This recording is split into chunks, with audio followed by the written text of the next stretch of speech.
Hey everybody, this is Mickey D back again with episode 67 of Stationeers. Hopefully it goes a little bit more smoothly than the last episode. Um, Alright, I did turn the Steam Sync off. I didn't realize it was only syncing the backups, or the saves basically. And since I'm not playing on anything else, there's not really a point for it to do that. Um, and for some reason, when I did that, I realized why it was taking so long to sync. For some reason, with only having 3 saves, and I'm assuming it must be trying to sync all 3 saves, um, it's 1.53 gigs. So it was uploading 1.53 gigs, I guess, every single time I was shutting down the client, which is insane. That's like half a gig for every single save. Um, that's what I'm imagining because that's what it shows. Um, yeah. So anyway, um, and I did realize that. So if the atmospherics crash now, if I close down the client, it crashes the client. Uh, so anyway, and that was basically forcing it to sync. Um, so hopefully now with the sync turned off, if it does crash, we can just leave it, and restart, and we'll be back in a matter of a couple of minutes. Uh, but now we got to get this all back together, and we can finally move on. So I renamed the last episode because obviously we didn't really get to do what we were planning on doing. And this is going to be a return, and we can go ahead and turn it off. I've been going ahead and leaving those running, so that way when I use my jetpack and or the welder, it's pulling out any contamination. Hey, Dark Dragon. All right, so that would be the last vent. There should be a vent and there should be an intake and an output in every room now. Those are a little bit closer than I would like, but I think it's close enough. I'd actually like to maybe move the intake or the output down on this side. Honestly, I'd like to have it like way over here, but I can't see wrapping a line over there to do that. Well, I could, honestly, but maybe later on. We'll see how it performs, I guess, is how we'll go first. No point in changing it until we know if it's going to, if there's going to be an issue or not.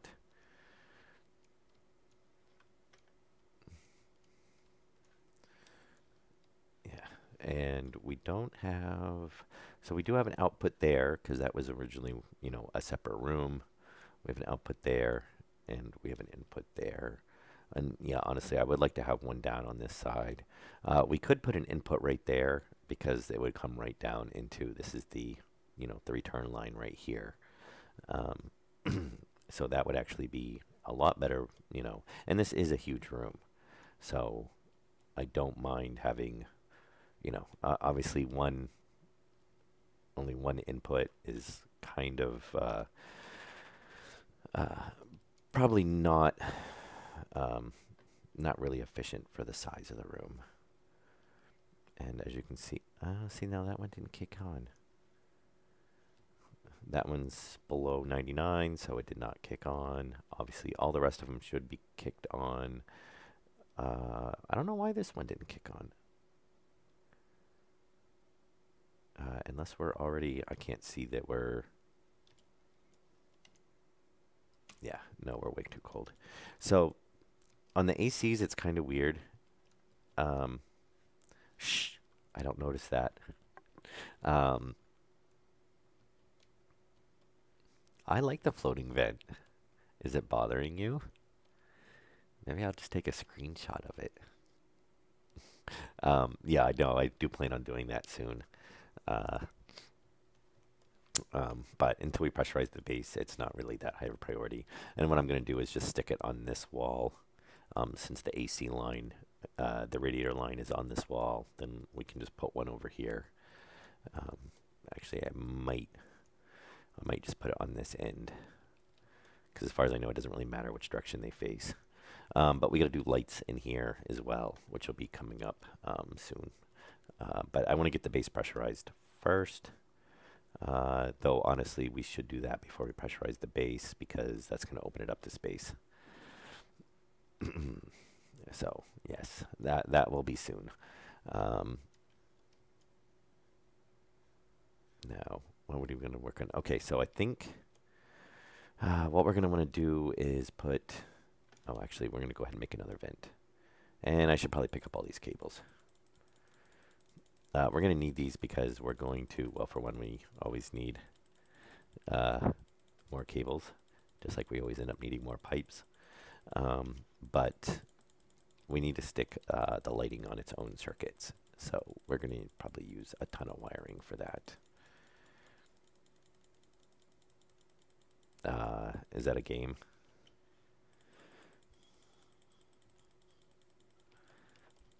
If it is, I have not heard of it. So no, I have not checked it out. Honestly, from the sounds of it, I don't know if that would be something I would want to check out.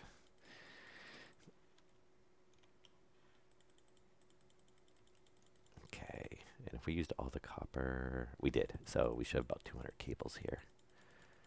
Oh, yeah. Yeah, I had a friend who was a fan of that movie. I think I saw. I don't know if I saw the whole thing. I think I saw parts of it, and then I said, "Okay, this is enough," and didn't really get into it.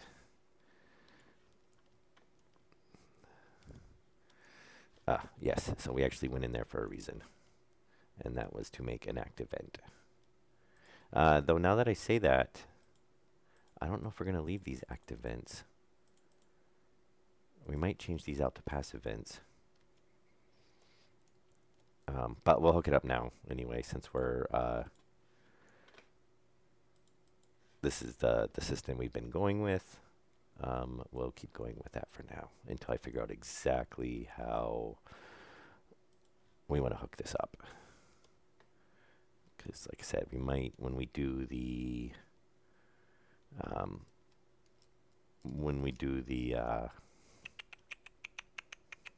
if we end up doing the volume pumps, then we might change these to passives. Okay. There's a reason I had that in my hand first. I wanted to place it first. Oh, shoot.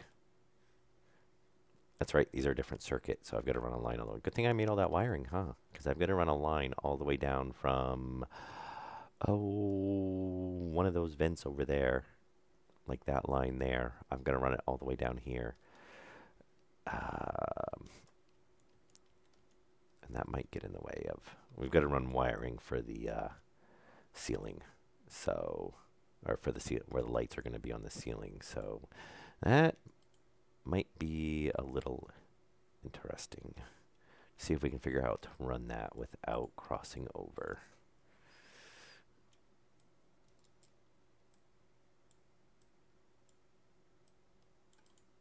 Okay. And we should be good to go on that. All right, and we can go ahead and close that up, and then we'll just, oh, that's right, we don't have a cover on that one.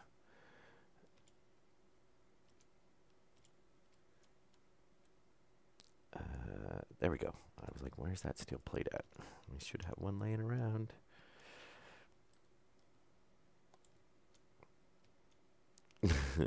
No, that's not a vent, that's an AC, which is a different circuit. So, yeah, we're not going to want to, we can't pull off that line. Yeah, that's the heating and cooling circuit, which is different.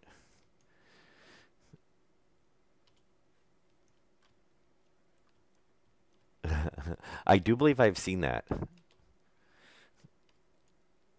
You talking about the old movie?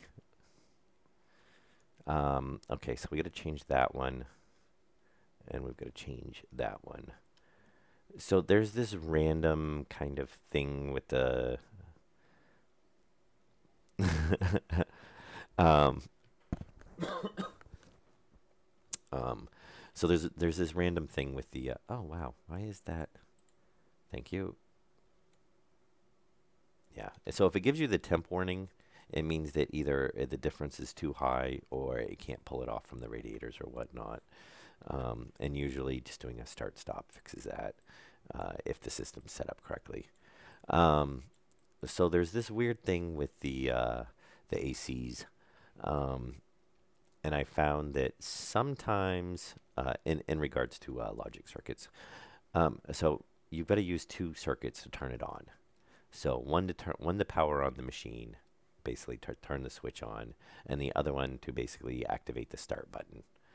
So what I found is, and I don't know if it's something to do with the circuit or what. I haven't found any really rhyme or reason to it, but sometimes the one that's turning it on, like on this one, obviously it ran, right? So where it's on, but it's not start, it means the start logic is firing before the on. So it's basically going start, and then it's going on, and then the machine's not starting because it's already powered on, and the start's already sent before it powered on. As far as I can figure, that's what's happening. It's not firing like at the same time. And basically what I have to do is you have to reverse these, and then it seems to work. So, yep, see, now it kicked it on, and except we have the error. So if we should be now, if we power it off, oh, we can't power it off because it's actually being controlled by these. But say if I kick the reader off, kick the reader on, okay, or I turn the compare off, turn the compare on. Now it's not going to do it because it's already fired. Anyway, you see when I swapped those, then it kicked it on. And really the only other way to do it is if I say, what do I have this one set at? If it's not equal to that. So if I said is greater than, so kicked it off. And if I say is less than, oh, no, it didn't fire. Oh, it's a pain in the butt. I swear. They're not the same name. This one's AC on 2, this one's AC on.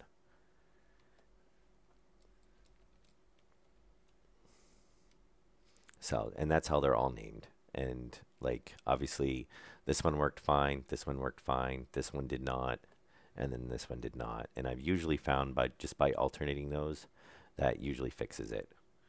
So if I do this, if I turn the circuit off, and it's probably not going to let me turn the machine off. Turn it on, turn it on. This isn't going to help because if I turn it on, that basically turns it on. And if I do that, it should activate the start. Oh, but I did jump this up too. 293. No, that's right. Is less than, not equals. Okay, so equals.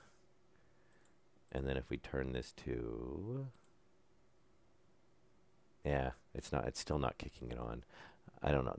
It's funky sometimes. I mean, it was working fine before. And honestly, I'm not going to mess with it right now because we had enough issues with the last episode. So, but I don't know. Like I said, for whatever reason, I found that swapping those usually fixes it.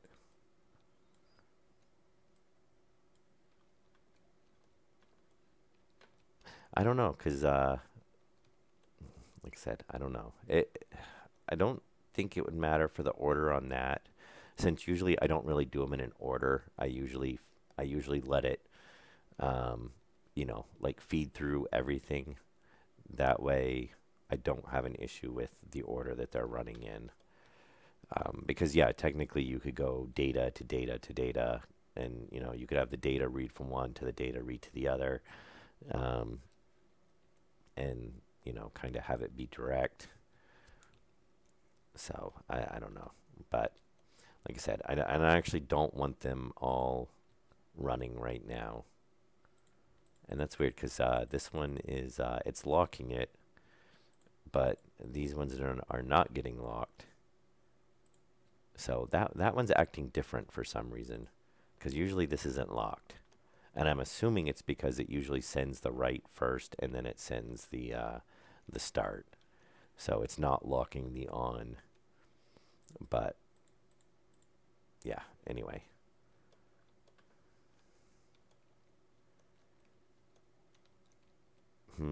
Yeah, that may be a possibility. But like I said, we're not really going to worry about it right now. I kind of want to get the other systems. We don't really want them running right now anyway, because it's killing the base power, since the tank, where we're not in a heated environment, the tanks are bleeding off all the heat that we're trying to pump into them, and it was literally heating, kind of like the residual gases in the base.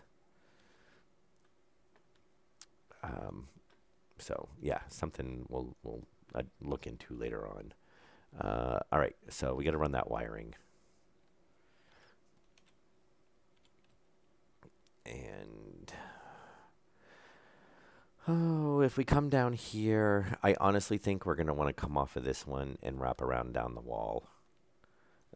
Because if we run off of this one, we're going to run into an issue where we're going to have to come up and down and through, because we're going to pass over, we're going to have a line of lights, a line of lights, a line of lights, and we've got a wire there, which will not be there. So maybe we can actually come up, come over, and then down that side. That may actually work. I think that'll work.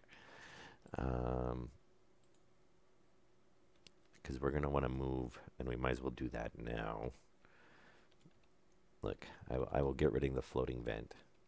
There's actually a reason to get rid of it now. So we're going to... And we don't have a heater in here either, do we?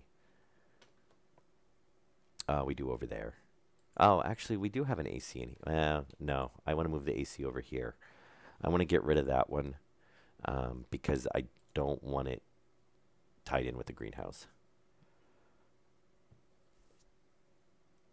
Yeah, that's what I'm going to, and I think we're going to want to just turn it that way, since our return, actually, it probably doesn't really matter. We're going to do it that way. And what we'll do is we'll pull all this up.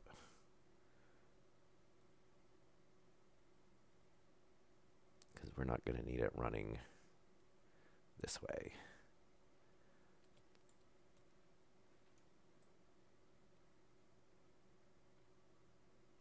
Yeah, that's what I'm thinking is we're going to run this one up, and then it'll be all three branches, and it can run down, a branch off of each one. And then what we'll do is this line can cut over this way and come over, and it's not going to be in the way. And actually, we'll just go ahead and pull that up one more.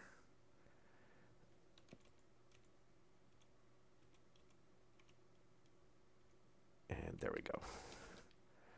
And we should be able to tie in right there.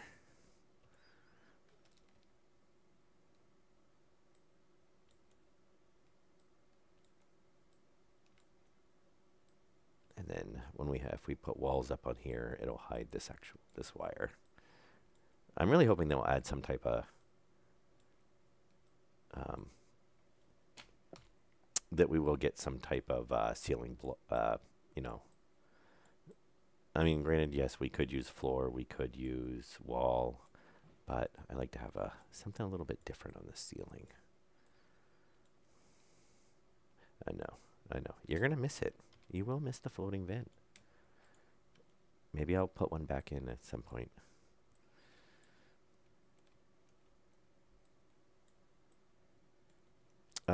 Yeah, but I don't plan on putting lights along the wall on this, because it's got the tanks.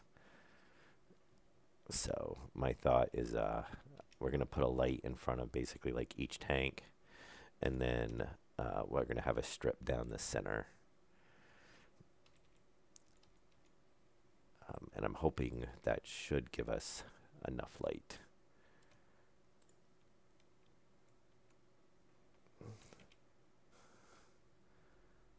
Oop, we need to go the other way. Thank you. Oh, and there we go. All right, so that's hooked back up. Yeah, and then what did I? And then we want to run this one. And as long as we're behind here, because my thought is we'll run the lights on this line, and then I think on the center here, and then along that line. No, I did not. It has not been the top of my priority list. I've been basically just wanting to get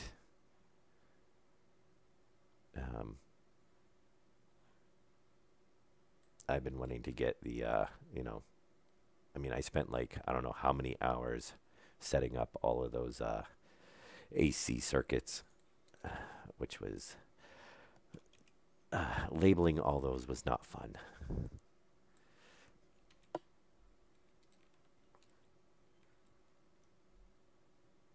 And we're going to want to come up here. It probably will, but I will probably do that when I get the lighting circuit done. That way we can tie it into that, because I'll have to rewire everything, the lights for that anyway. Then.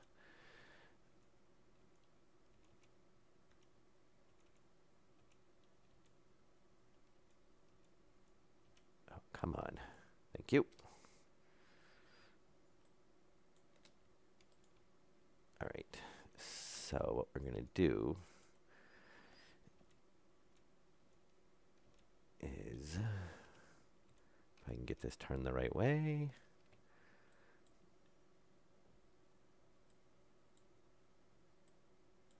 is cut over here, which even here is far enough, but I'm going to run it all the way back along the wall.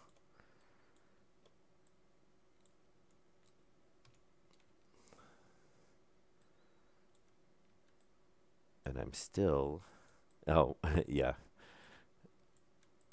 I'm still waiting for a hover. Though this isn't too bad because I'm on the ceiling. And good thing I just made 200 cables, huh? Or thereabouts.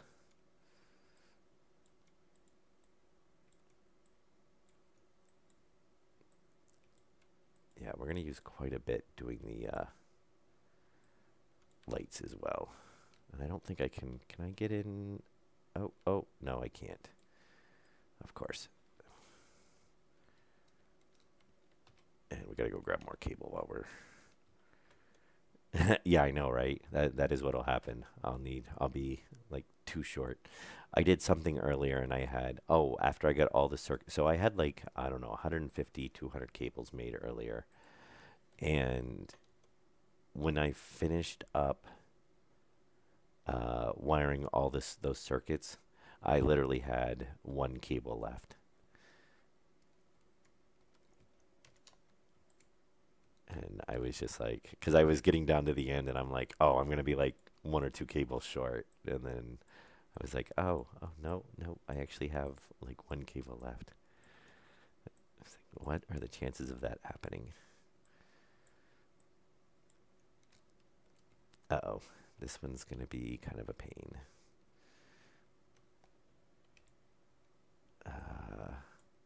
Hopefully we can get there from the other side.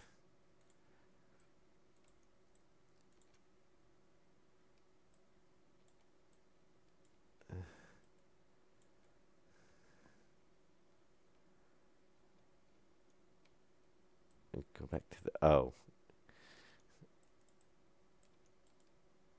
yeah, I could. I've also, one of the things we haven't done is rehooked up the consoles and the signs for the tanks. So we're going to need, actually, no, we won't need too much for that, because in this case, I've already hooked in, so I can pull off the wiring for the AC and the filters ties into the pressure, since that's tied in for the AC system. Okay, Okay, so we've got to get... Can I reach it?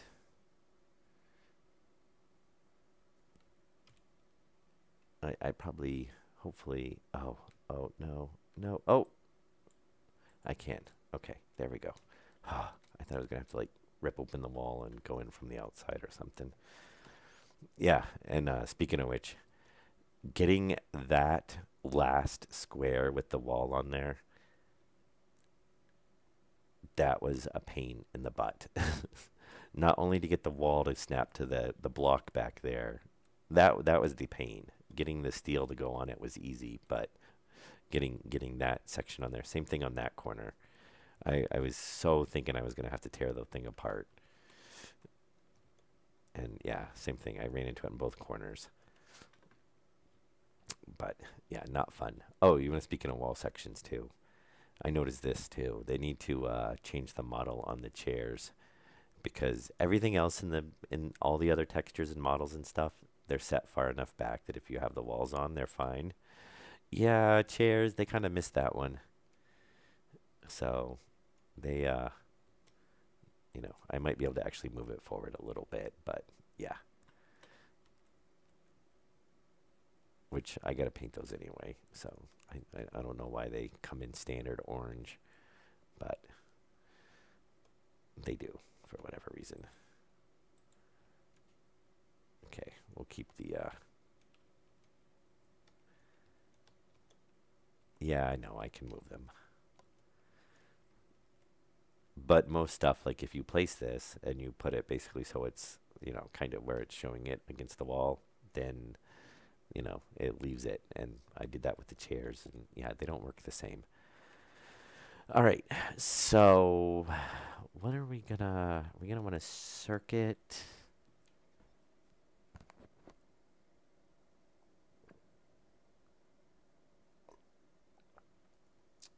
It's not, and you did make me look.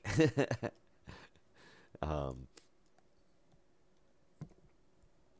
all right, so we're going to want, let's see, where's the best place to tie in for this?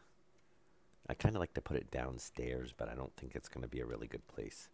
No, it's fine. I turned off the ACs, so that's what was drawing all the power, except for this one is, oh, that one's the one that's locked, but it's idle, so that's fine. Um, oh, that's weird. Oh, okay.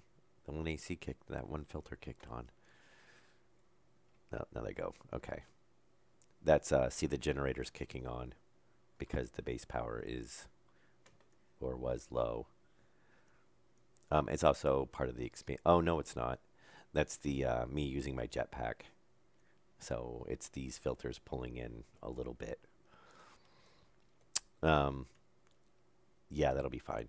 The sun will come up and it'll charge it back up. We get, as long as those ACs aren't running.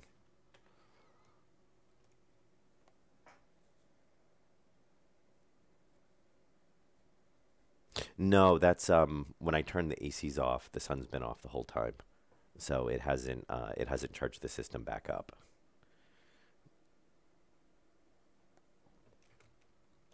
So it will charge it up because we don't drop near that. We only drop down to 70%. If see the sun just came up, so they should start charging. And we are still hitting 100%, so we could actually throw some more batteries in. But I think we were only dropping down to. Looks like it. Well, the ACs were running for a while when I was over there. Oh, autosave. When I was over on the other side, that's when I came back and the ACs had kicked on.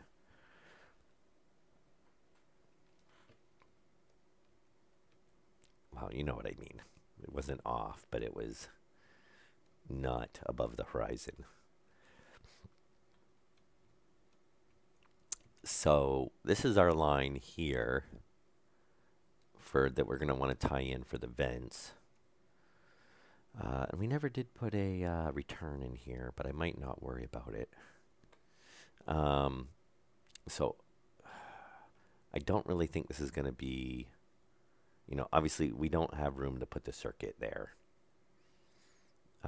We could maybe put it on the ceiling. and then just move that wire over. So that might actually be an option. Speaking of which, or we just stick it somewhere else completely random, maybe like in the filtration room.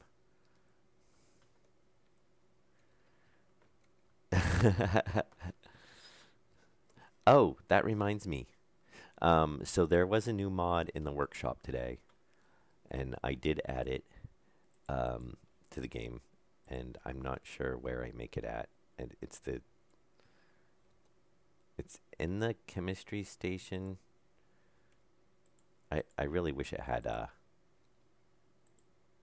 it's kind of weird that these are set up like this because you don't get like the whole throw your components in and need your stuff. Um,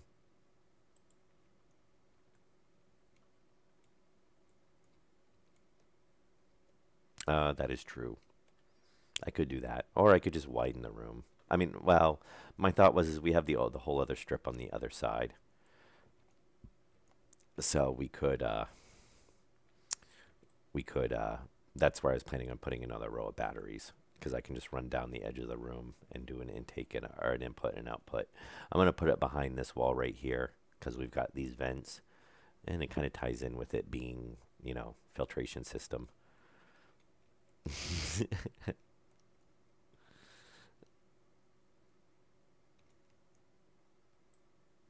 All right, so let's pull off. We'll pull off 3 sections. Hopefully that should be enough.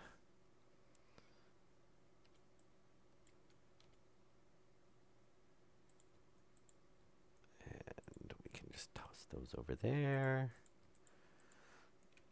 And that'll be convenient because we can tie right in there. All right, so we're gonna need. We're probably gonna need to make a few. I actually made some more circuits because I burned through them all doing the um, hooking up the all the AC units for their circuits. And I am going to want to switch up here, which we're going to have to run around to at some point. Where I'm going to put it, I'm not 100% sure. I was thinking about like putting it here. I don't know. We'll have to see. And that might be something that we add in later on. So we should.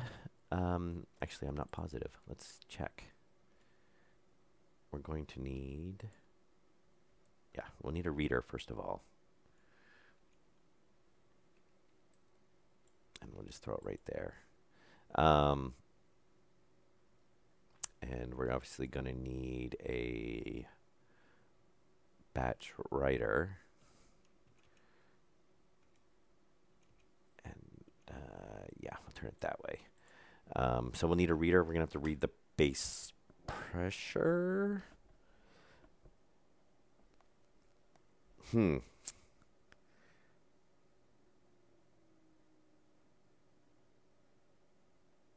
That is true. Yeah, that is true. But I don't want to expand it right now for, one circuit. If we get to the point, then that is an option. Um, yeah, and I could just put there's room down there that I could put another staircase if I needed to. But I try to keep the same stuff together. So, I would like to have the batteries in the same area. If they add something else, maybe we'll stick it down lower.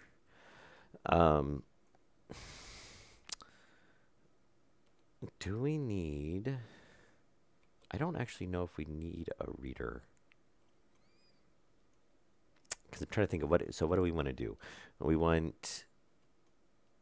do need a logic compare. I know that. We're going to want logic. No, we're going to want a logic select. Now, because that's going to be either the switch or the system.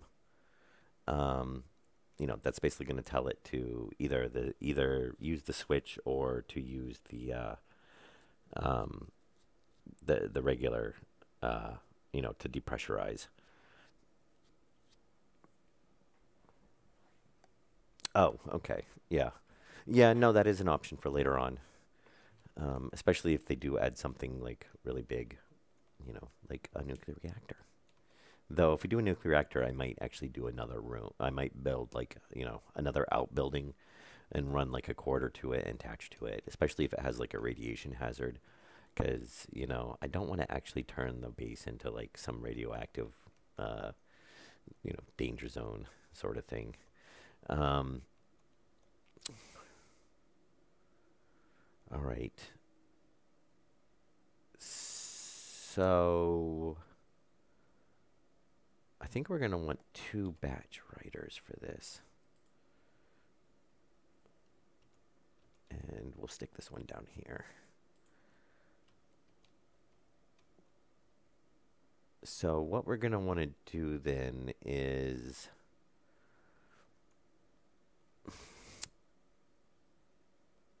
so basically what we want to do is we want to have a switch here or somewhere basically that we flip it on and the base pressurizes. So meaning it's going to turn on all the active vents, both input and output, um, which will pressurize the base. The active vents automatically have a limit of 101 kPa, so it won't overpressurize the base. And then, so we'll need a batch writer for both of those. The switch, if we put the switch in, and what we'll do for now is to test this, we're going to go ahead and just throw, well, actually, we could just leave it in here. This is our filtration room, so it does actually kind of fit. I'm just trying to figure out where I want to, I guess right here by the door will be fine. Except I'd rather have the, yeah, maybe we'll stick it right here. And let's see, we have a dial. We don't need it. Oh, if we do the button, anybody know? I have not used the button. Is that like an on-off button? Because I'm assuming we could do that. And we want it up higher. Nah, I think we'll just stick it right there. Now, I don't know, is the button momentary or does it actually stay? That's the question. I think the button, well, let's actually just do this. Easy enough way to figure it out. If not, we'll change it to the other one.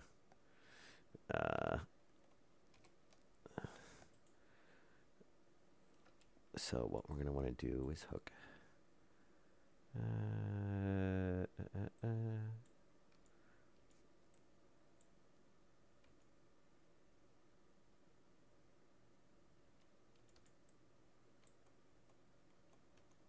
Yeah, that's what I'm going to say. Yeah, if the button doesn't work, we'll just use the switch.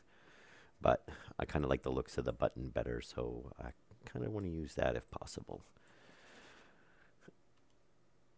And yeah, we'll have a couple of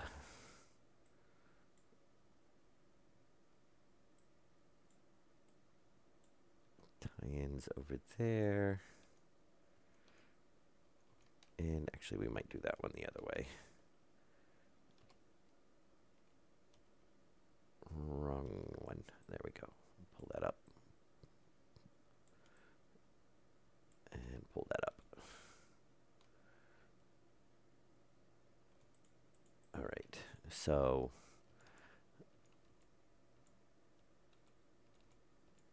there we go. I want to run that around.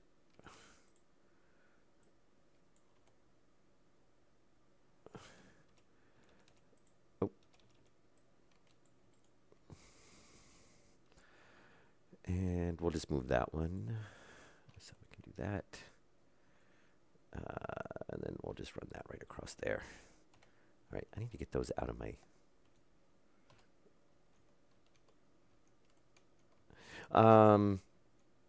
That is the thought. And I thought about moving it, or like, well, I don't want to move it all the way over here because the ore lockers are um, down at the other end. But yeah, I thought about enclosing it in its own, either putting it outside or enclosing it into its own space. Um, but it doesn't produce, I mean, yes, it produces some pollution, not a ton. Um, but the only reason I like capturing the gases from it, so I wouldn't stick it completely outside. Um,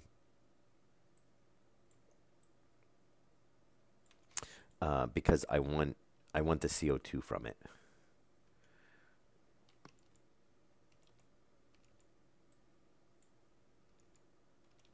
Since it's, it's one of the only sources of, CO2 that we get.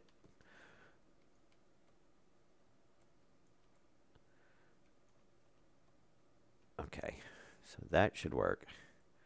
Now, what we're going to do is we should be able to read, and we can make this. Actually, we shouldn't have a ton of stuff, so we should be good. I'm not going to worry about it. Okay, so button activate. Oh, let's turn this on. So it's on 0. It's on 0. Okay, so it looks like, yeah, it's momentary. So that's not what we want. So we'll do, let's see, we got a switch, a dial. We do not want the dial. And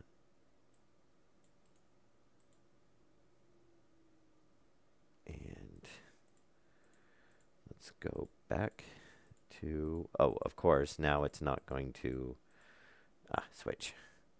So off. Does the switch have to pass through? Or did we not set? Oh, yes. Open, setting, open. So on, off. Very nice. On, off. Okay. That's what we want. I think so because you can paint the logic circuits. So I would imagine you can paint the switches as well.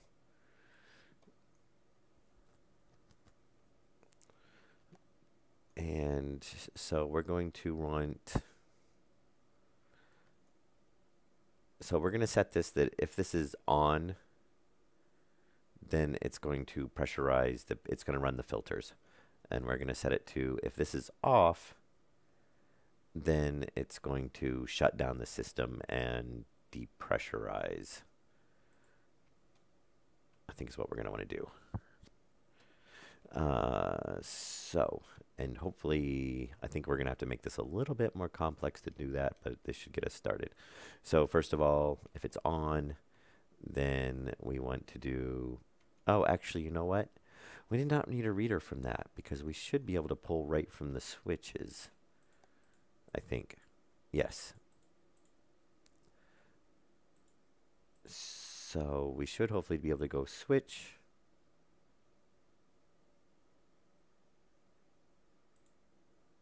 And then if we do ActiveVent, yeah, because we're going to have to do a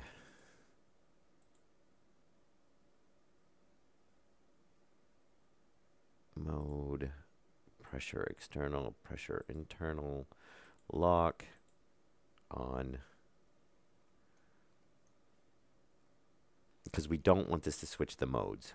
So we got to be careful when we do this too, because that's the last thing we want to do is, for one, we don't want to kick all these on. And for two, we don't want it turning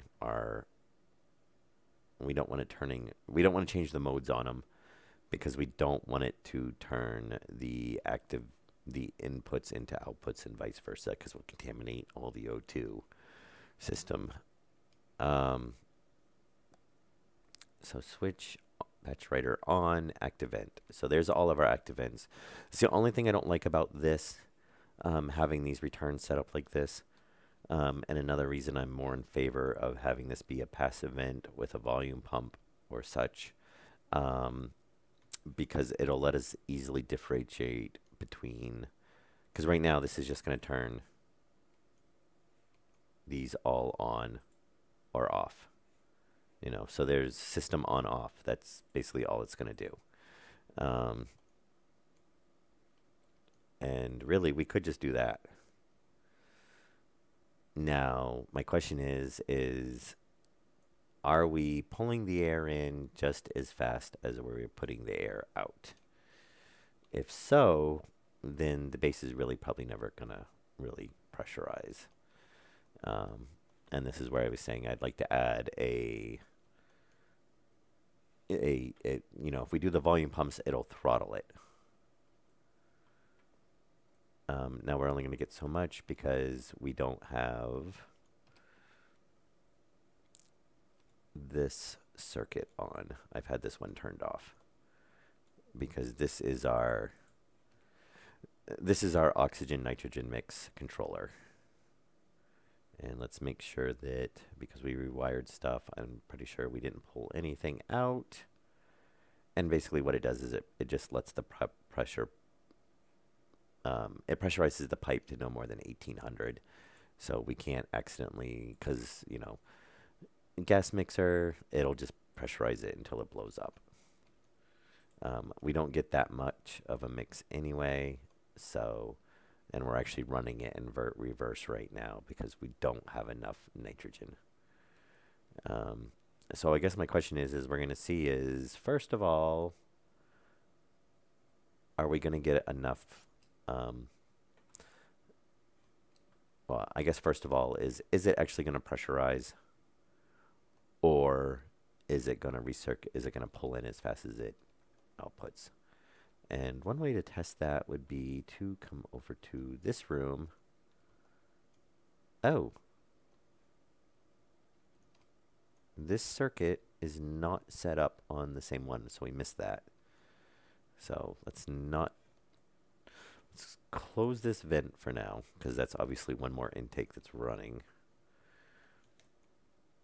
We'll close this, since this is one of the, oh, I guess actually the other room is a little bit smaller. So my question is if we stand here and let it run, are we actually going to pressurize or not?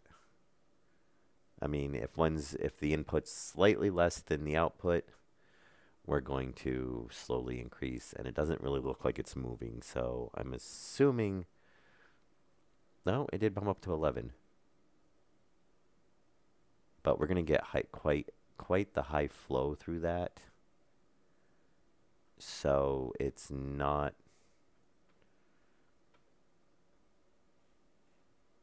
that's going to be pumping through the O2 system constantly, the filter system constantly. I want to see if it keeps climbing or not. And no, that's why we have the expansion tank on the filters. So we can't overload it. Okay, so we are climbing slowly.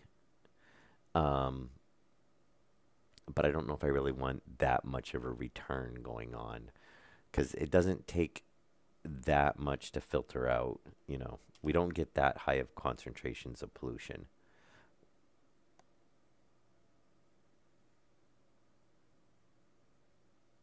So it is slowly climbing, so they do output slightly faster than they return.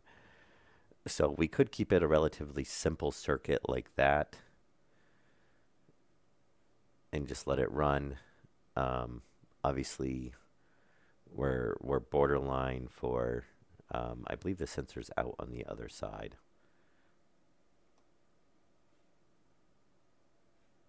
So we could do it.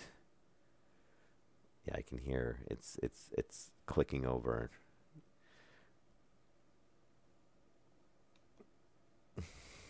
So we could leave it that way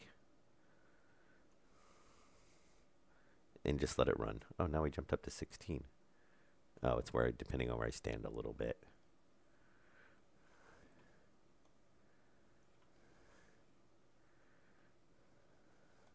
Yeah, that's was the thought that I had. Um, so that we're not, we're not running them all the time. See, we're actually out at 20 over here.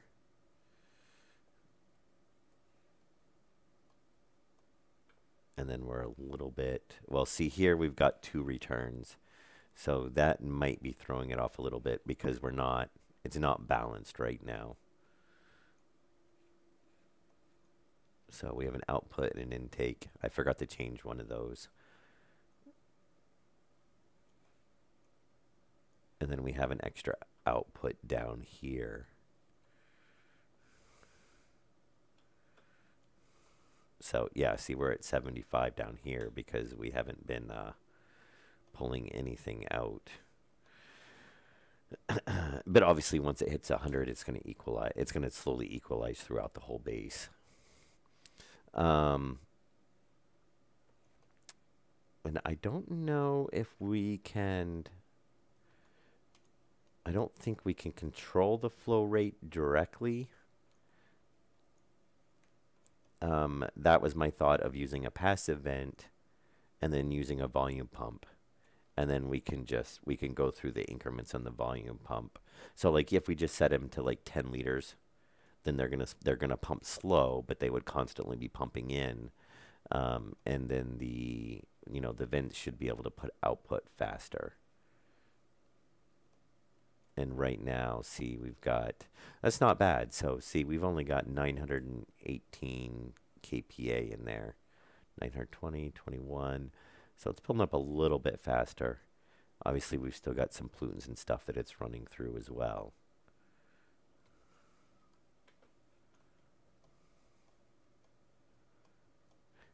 Yeah, that was my thought, was we can set a passive vent and then set the regulator, or not the regulator, we could use a regulator, but I think that would be too slow. Then we could set the volume pump, and then all we have to do is just move the wire from the active vent to the volume pump, and it'll be on the same circuit. So, and that was kind of my original thought, because I think we're going to get too much of an air change going on, and I'm actually going to pull that vent off because we need an actual supply coming out on one end of here. I had forgotten about that and meant to do that earlier when we were doing that other one. So yeah, see, we're not really climbing too much. So we'll go ahead and do that. We're just going to have to make, I don't think, actually, I'll leave that there to remind me because we need to put an output vent over there. I don't think we have, so we've got 2 volume pumps, and we're going to need 1, 2, 3, 4, 5. And I think we'll just do it that way. And then I wonder if we can put that on a dial. Because then we could maybe potentially put a dial in so that it probably won't be necessary. I think I'd rather just get it set.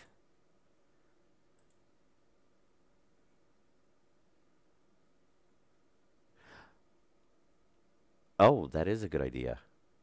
Yes, that would actually be a lot better.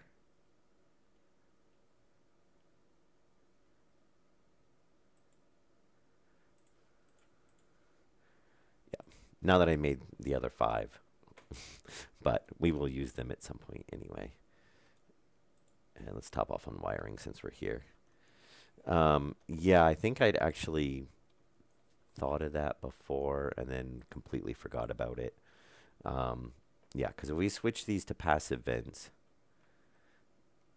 then I think I did have oh, wait.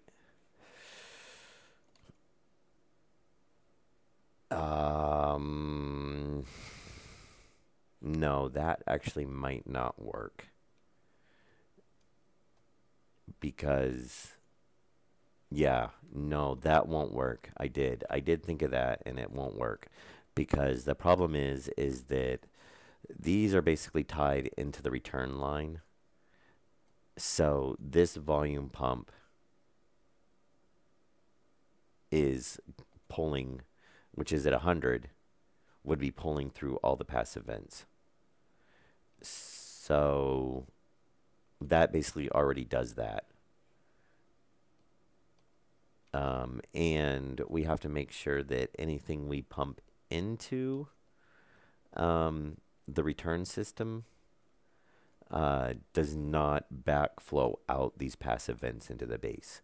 Because that's the last thing we want is like the furnace runs and then, you know, instead of coming down through here and into the system, it vents out like a passive vent right here. Because then we would just end up contaminating everything.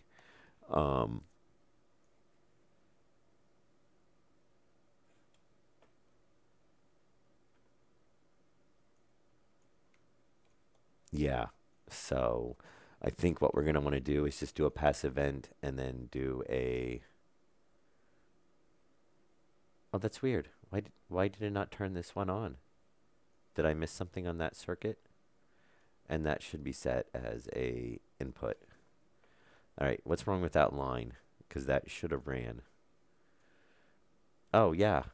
You know, when I did this and I said, oh, I'll skip over this. Well, I didn't say it, but I was thinking it. I was like, oh, yeah, I'll skip over this corner because I'm doing all the straight pipes or the straight cables. And I thought to myself, you know, I'll do this and then I'll forget that I didn't put that corner there. There we go. So yeah, there's a return, there's a return. Because now we've got an output there and we've got an output there. Yeah. So I guess what we're going to do is we're going to change those to passives. And we'll just put a valve on each one.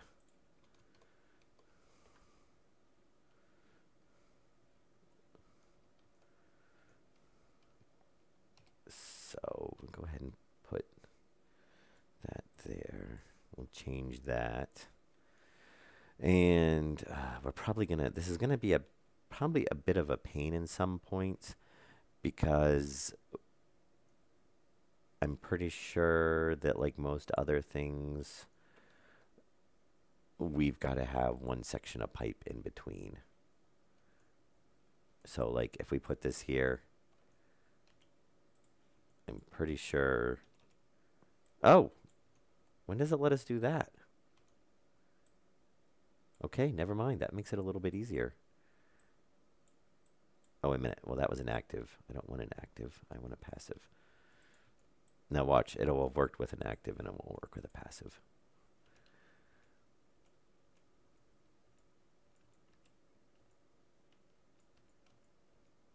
Oh, nope. Okay. Very nice. Did they change that? Where you don't have to have the...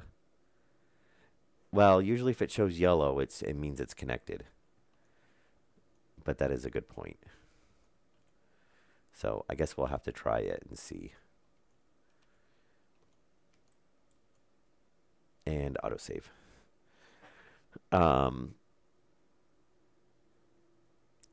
And the way we can, I know how we can, there's a really, I know a way we can test it pretty simply or easily and know if it's working or not.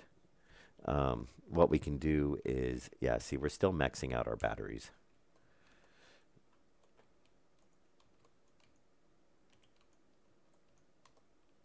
So what we'll do is we'll come over here because we're in this small room and this is not tied into the circuit because obviously we missed it.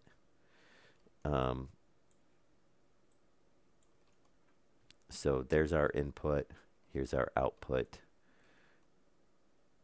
which we're going to change slightly. And then this will let us know if they will connect like that or not.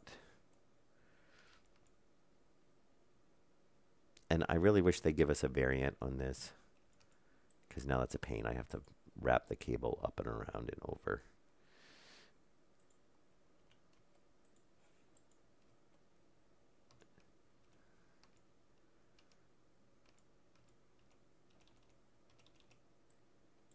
Oh, no I don't, because I just hooked that up backwards.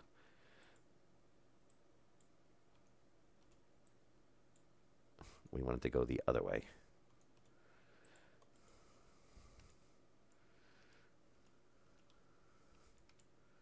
There we go. So we want it to go that way. We're going to set it, we'll set it all the way up, because that'll let us test it easy enough.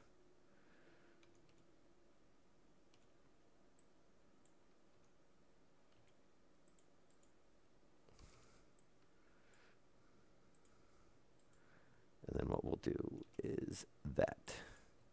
So now if we come over here, kick that on,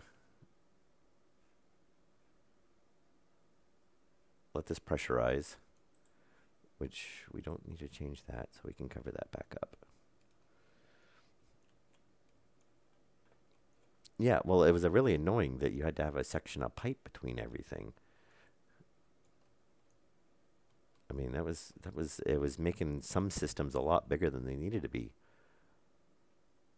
Okay, so obviously we're pressurizing. We're up at 44, 45, 46, yada, yada, yada. We set that to 100, kick it on, and I'm not seeing it drop. Now if we turn this off, I would say no, that's not pulling through.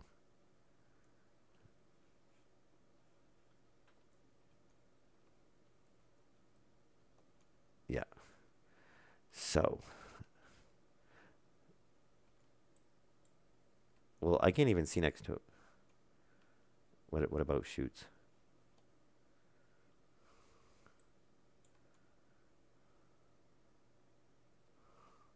Well, that was weird, because now it's telling it it's not. Oh, shoot. You know what I didn't bring in? I don't think I brought any extra pipe. All right, well, that's fine. Ah.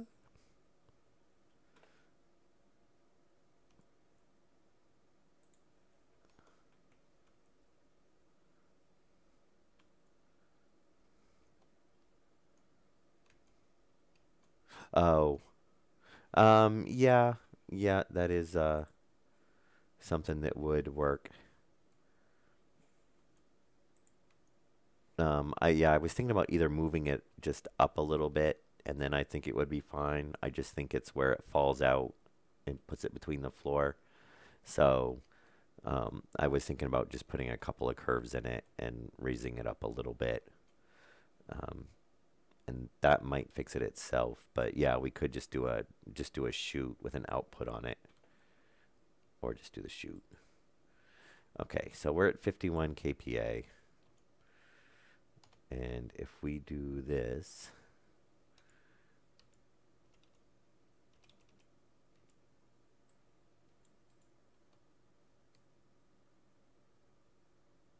is it just that slow? We are at 100, right? Yeah. It looks like it is, well,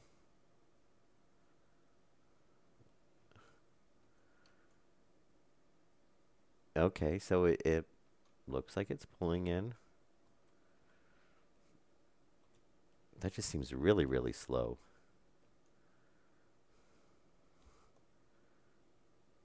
Yeah, it's pulling in. It's just really, really slow.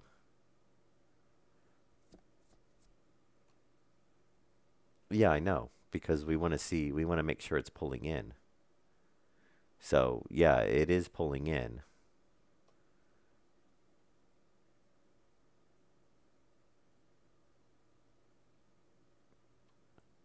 Because the pressure is dropping. And that's what we want. We want it to pull in, but we want it to pull in slower. Yeah, that's what I'm gonna do. Because now that I should have, if I thought about it, I should have used it with the, just tested with the tablet. So we can actually read. Oh no, that's atmosphere for the base. So 575. Yeah, I don't. Is that pulling in? Let's find out.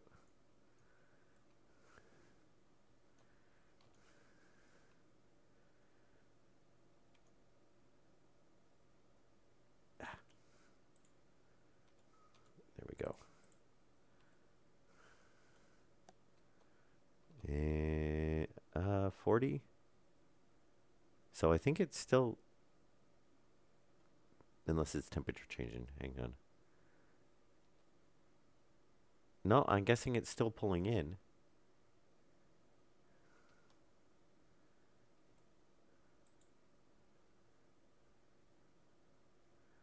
$39, $549.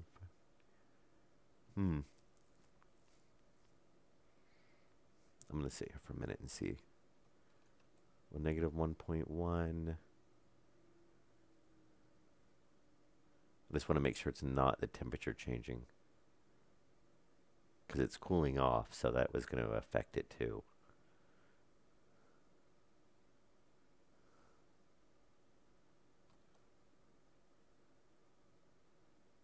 $533, $532.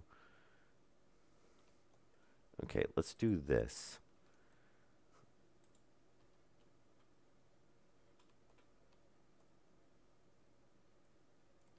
I don't think it's pulling in fast enough to be able to tell from that. Okay, so I turned all this off. Because what I can do is, if all this is off and this drains out, then if that's pulling air in, then we should see that number increase quite a bit. Because this system will usually keep it around.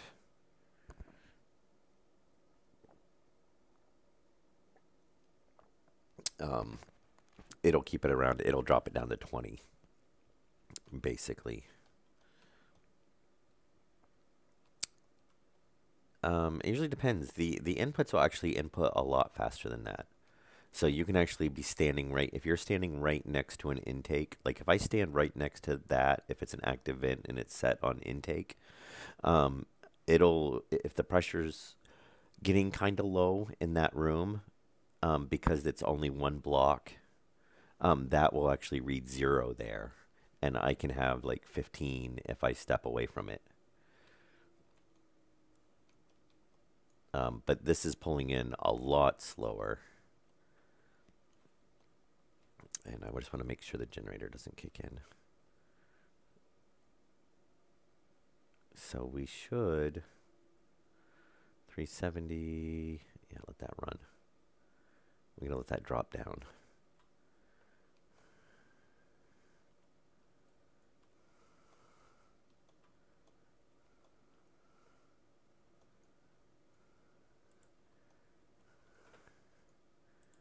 No, but what I'm saying is when this is an act, when I had an active vent here, if I stand right here, then this whole basically block reads as 0.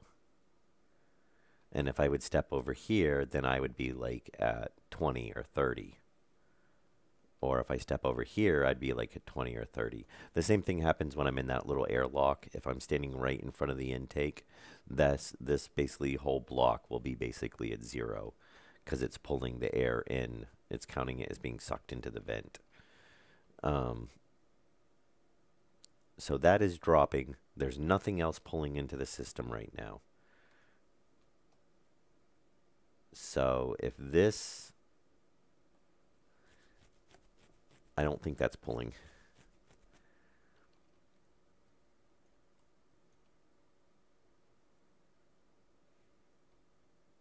Yeah, that's pulling extremely slow then. Yeah, but the problem is that a temperature. See, I'm at 0 degrees here. I'm at 0.1 here. Well, that should be a little bit higher then. Yeah, I'm not really. I don't know. I mean, are we pulling really that slow? I mean, that means that the volume pump on the other side, we might need to open this up and make sure we don't have something there. Well, no, because it should be pulling in a lot faster than this. Because we have a volume pump set to 100 liters on the other side. No, that's maxed out. And that's what I'm saying. We have a volume pump set to 100 on the other side, and that is pulling out faster than this is inputting.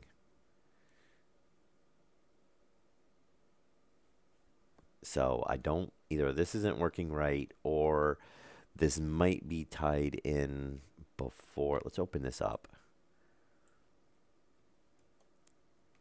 Because this might be tied in before the backflow preventer.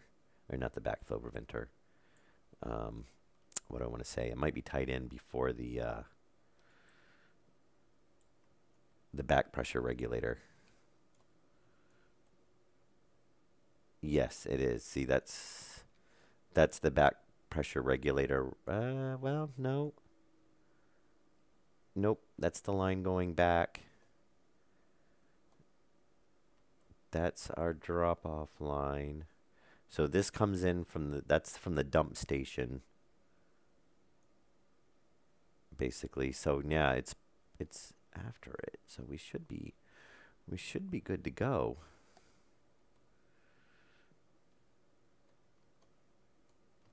So either way, it doesn't. And I can't believe you can walk through that. So I think we might have to add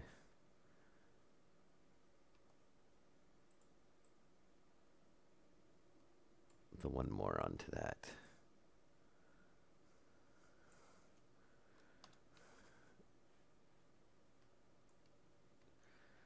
So let's try this. I want to pull this back off. And I'm going to try adding that pipe back in. And this will actually tell us too, because we should be able to read, since now we have a pipe section between this and this, we should be able to read this.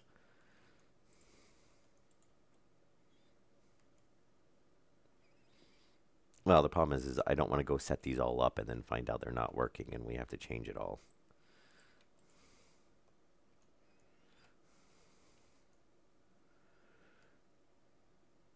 So yes, this is pulling in at 5.8 kPa.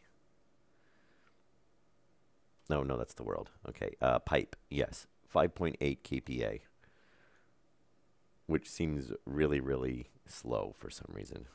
It should be going faster than that, I would think.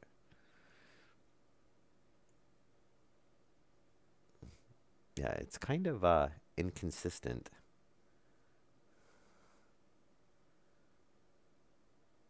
But yeah, that's what it's. Yeah.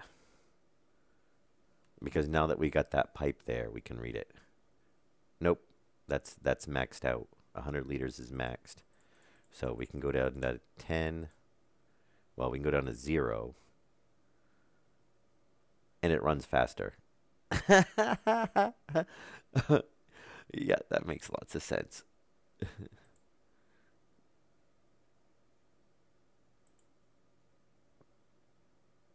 Oh, no, wait a minute. Okay, that's the world.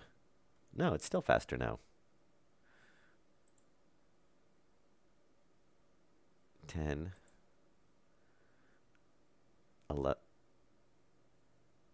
11.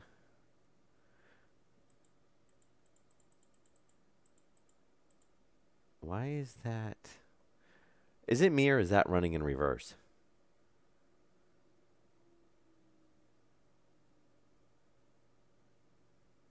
Because we're having less pressure in there. Oh, you know what? It's pumping out faster than the vent can keep up with.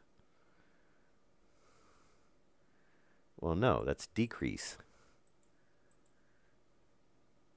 So I think what's happening is when we're I mean, that says volume is we're pulling out 0 liters, which is, this is reading, oh, yeah, that's why. It's a passive vent. It's equalizing with the room. So we're basically, the pump is set to 0 liters. It's not pumping anything. So we're equalizing. So the room air is at 10.5. This is at 10.5. And then once we bump it up, it's pulling out, that's the differential from what is in. So really, even here, we're only pulling out like 5 kPa. But that's fine because we just want it to slow. We want a slow input so that these pressurize, so that these can send out the pressure, but we have a slow return to come back to filter everything. So that should, oh, that's right, stuff blew out when we opened the door. I was like, where did everything go? So that'll work. I still would like to find out if it's actually, if we have them, if we can have them right next to each other. But if we have to do one section, then that's fine.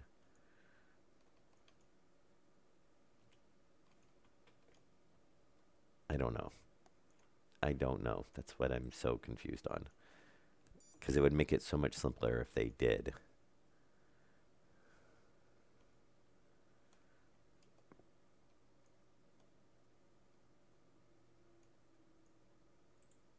Well, the way to test it 100% would be just for me to set it and then walk away and then not just let it idle.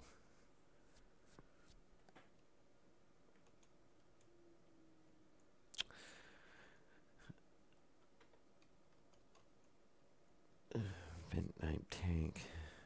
Oh, you mean for the inputs to see if we get a higher...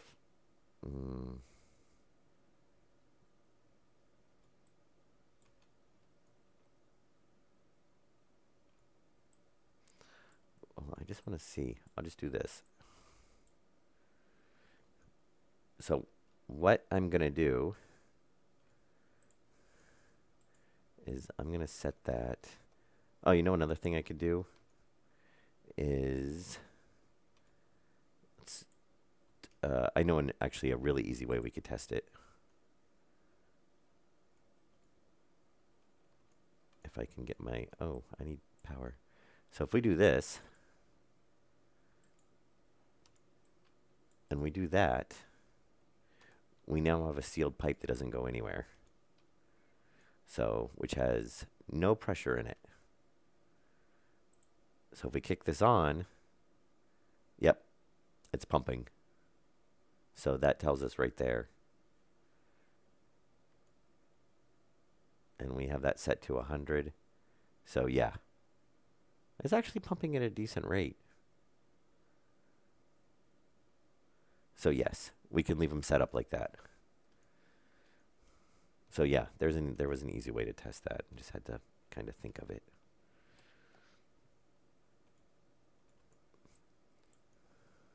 So yeah, that'll make that a lot easier to set up.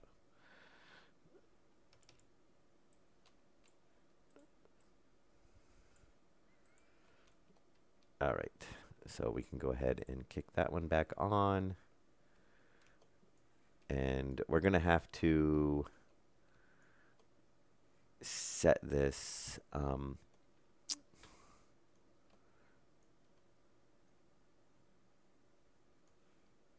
Was that doing that? No, I don't need to. Nope, this will actually be really simple. Because all we have to do is everywhere we have an active vent for return, we just have to pull the active vent out and put a volume pump. So it's all the same circuit. Oh, okay. It wasn't very funny.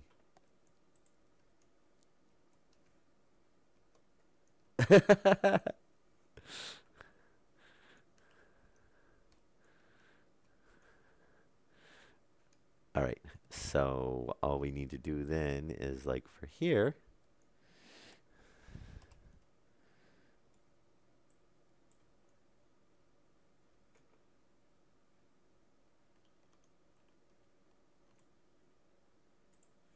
at this.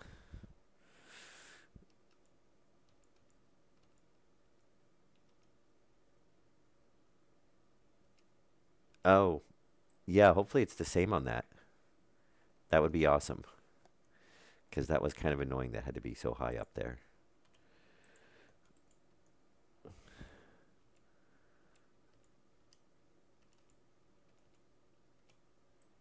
There we go. And let's just do...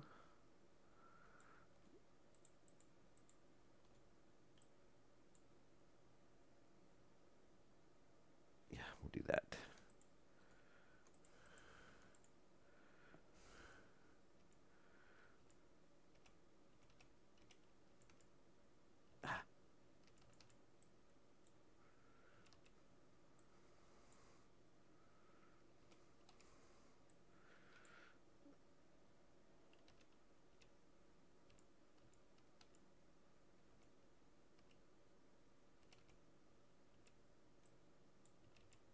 Oh,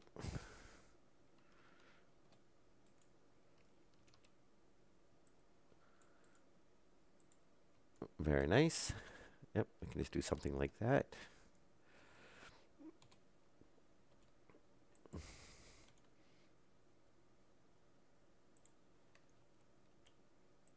Is that not a... Yeah, that is. Is that... Okay, there we go. And, we got enough of these. I'm not gonna make a little bit of a mess.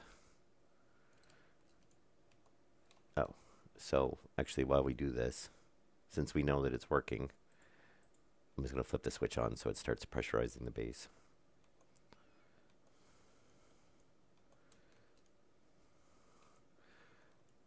Oh, yeah. I'm not, it's not, there's not a ton of situations where we had that. So it's not that bad.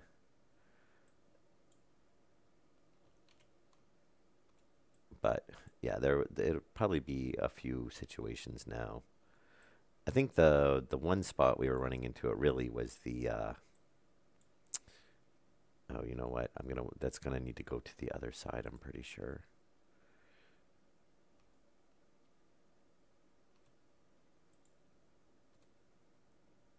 And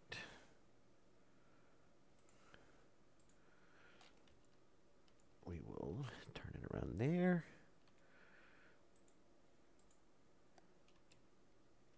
Yep. Yeah, I really wish they'd give a variant on this so we can change which side the power is coming from. Honestly, I think they should do that on everything. But, you know, I can understand why that would not be a priority right now.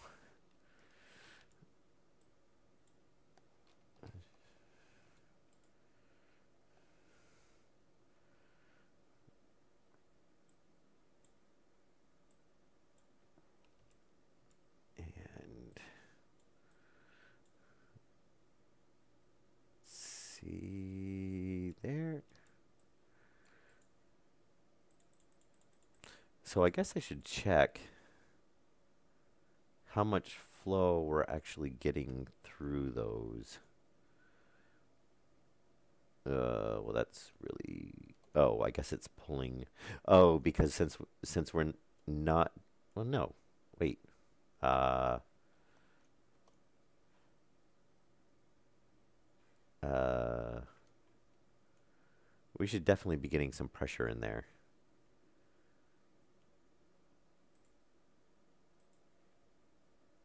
Why are we not getting pressure in there? I mean, we have these running, so we should be getting some pressure coming through. I don't want to see something explode. No, because whatever's coming in,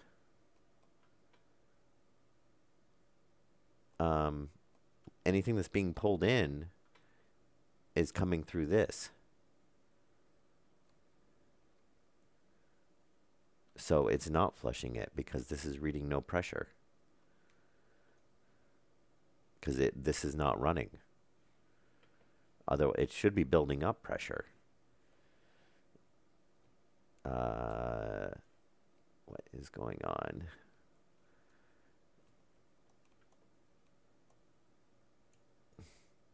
We're reading 0 pressure.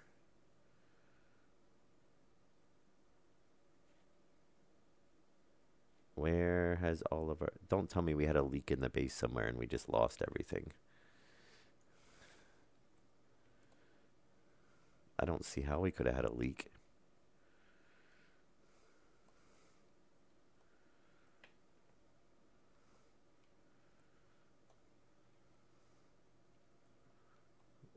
We're still at 56 down here. Oh, you know what? That might be all of our air. Because we made this quite a bit bigger. I would think we should get higher than that on our pressure, though. I mean, we were getting quite a bit higher before.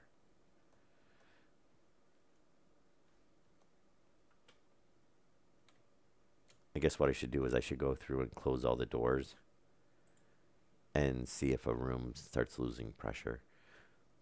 But I can't think of anywhere that we would actually have a leak at.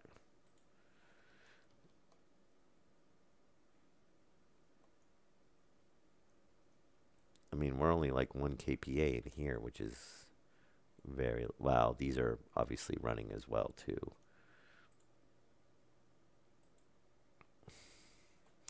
So what I should do, actually, now that I think about it,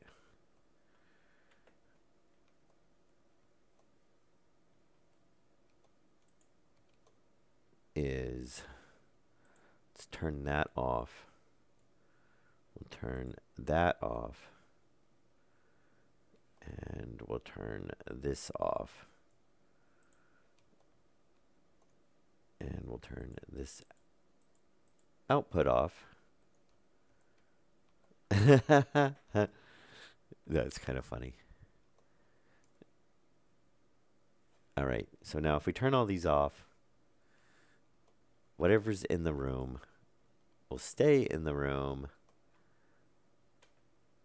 It's got to equalize, though. But if it idles for a little bit, we should maintain that. It's easier to tell when the it's fully pressure. Well, it's a higher pressure because then we'll be able to see if it's actually like dropping.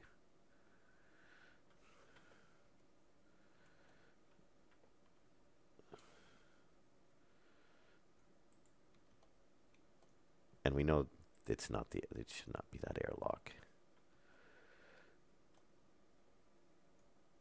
And though it shouldn't be possible, we'll go seal up the room underneath.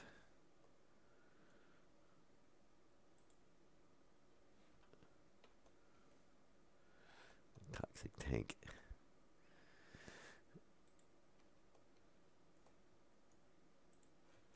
So let's go check. Oops, it was on. CO2. Well, nothing should be contaminated. X.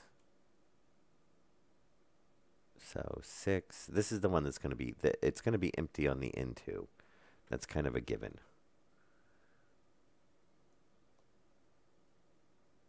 So I'm wondering if we were so low on the nitrogen that it wasn't able to pressurize. Honestly, what I can do is... Oh, autosave. So what I can do is I can drop the mixer down to 0%. That'll give us 100% oxygen on the rest of it. And let us pressurize rest of the way.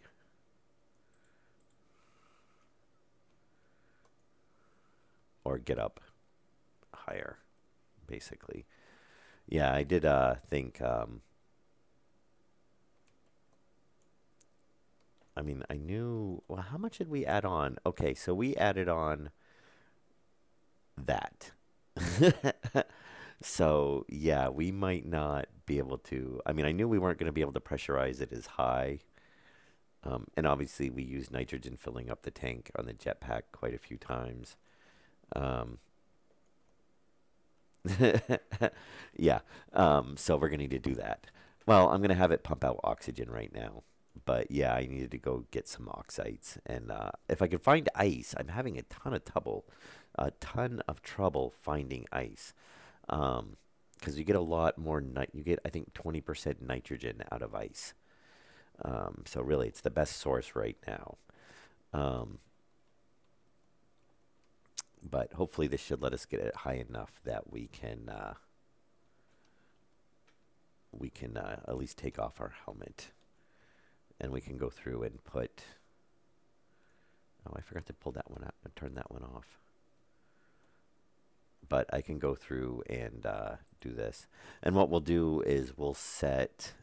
So we have a batch writer for the vents, and then we'll do a. Honestly, we could just leave those on. Yeah, I know. I set it to 100% O2, so it's going to pressurize higher now. I mean, we should be able to get it to a decent pressure. Um, Potentially enough that well, that's because I usually do mining off camera.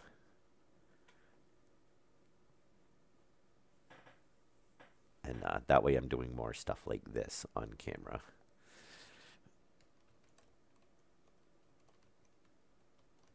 And so the reader. So we might not need the select. And then what we can do is. Actually, we still use the same system. We could just use those three. Because if we turn it off, then those are still on and it's going to depressurize the base. It's just not going to depressurize very fast. So that actually works. I mean, it's actually the most simple circuit in the whole entire base. It's a switch and two chips. But that would actually work because we just turn it off and then that will slowly depressurize the base. Um, and then we turn it on and that's going to pressurize the base and then that's going to run for filtration. Now the question is why? Okay, so we are getting pressure coming back in now. Yep. And then what we'll do is we'll probably up this, so we'll let it store a bit more.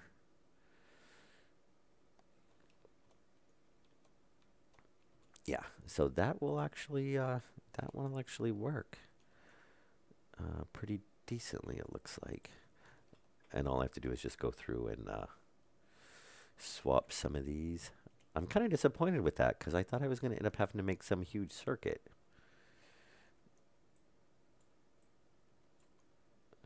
But I guess not.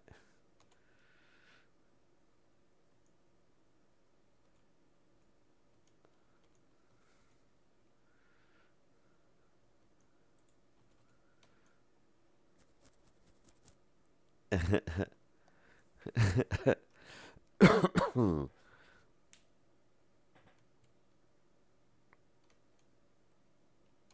right. So, I'm trying to think if there's anything, you know, I'm kind of thinking what might be good though to do to this, and it will add one more chip to the circuit, and that would be to, um, we could still tie some active vents into the intake.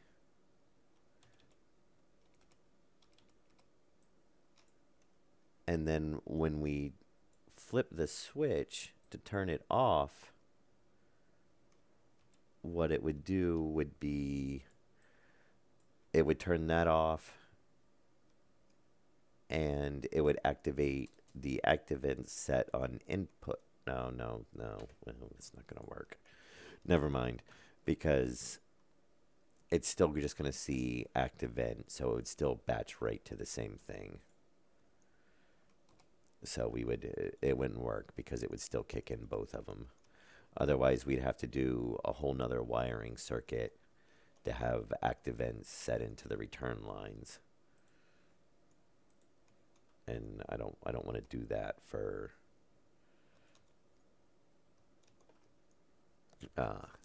to do that. Uh, so what we might do is we might just because my only fear is those aren't going to run that fast. Hey, look, we can actually take off our helmet, except it's really cold. And why haven't the heaters kicked in? We're up to high enough pressure. And, oh.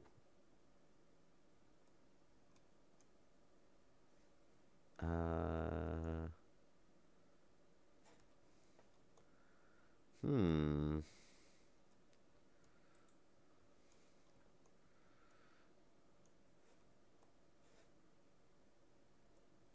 Oh, yeah, we've still got one set to a return right there.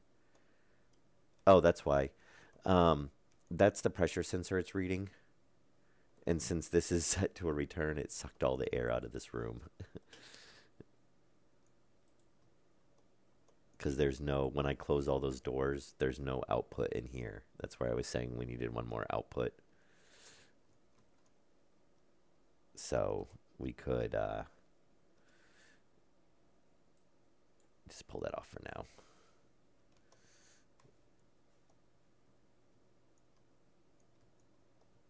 Oh, thank fuse. Yeah, so because this has to get up above 20 for it to allow the heaters to kick in and the cooling to kick in. Yeah, I'm going to do some painting, though. I really need to paint at some point because everything is kind of white right now, which is kind of annoying. Though I do notice it brightens up the base quite a bit. Active vent, active vent. No, I don't want that. There we go. There we go. Drop it. There. And let's get this back up. What? Oh, I pulled the whole wall sections off. Okay. There we go. That's what I want. There. So now we can just flip the switch and it will pressurization off, pressurization on. Or basically depressurize, pressurize.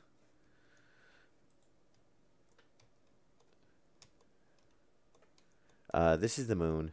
I'm waiting for them to get the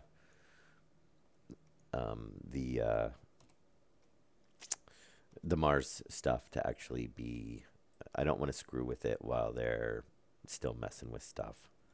So when they actually get it for survival, then I will. I do plan on jumping on to playing on Mars.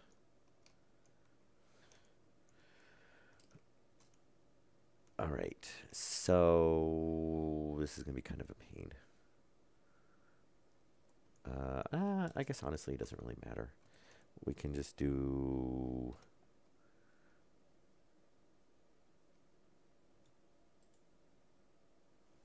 We can do a.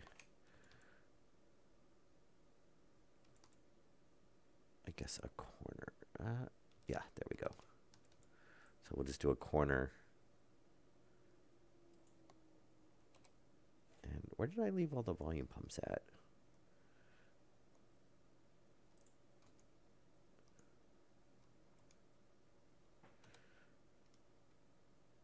Oh, is that that's an active vent, is it?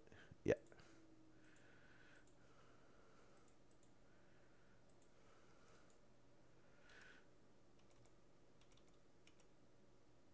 Ah, very nice. Let me get rid of some of these circuits because I'm really running out of inventory space.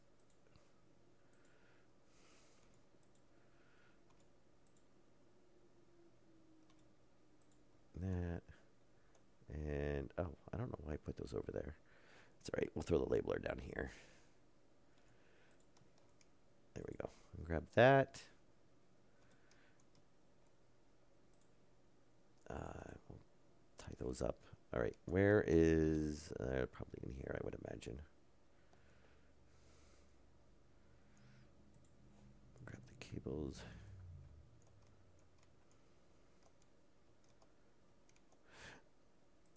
I think what I'm going to try to do for the airlock is I'm going to try adding on another passive vent on the exhaust side of it and see if that speeds it up. Because there's got to be something restricting it, and I don't think it's the intakes. I think it's the passive vents being overwhelmed. So I think that's what's restricting it. So I've got one there, and I think I'll just put like one more above it and see if that makes a difference. Okay, we can go ahead and turn that back on. So we've got to tie that one up into the circuit as well, since we missed that one. Oh, there we go. See, now we're up above 20, so it's heating.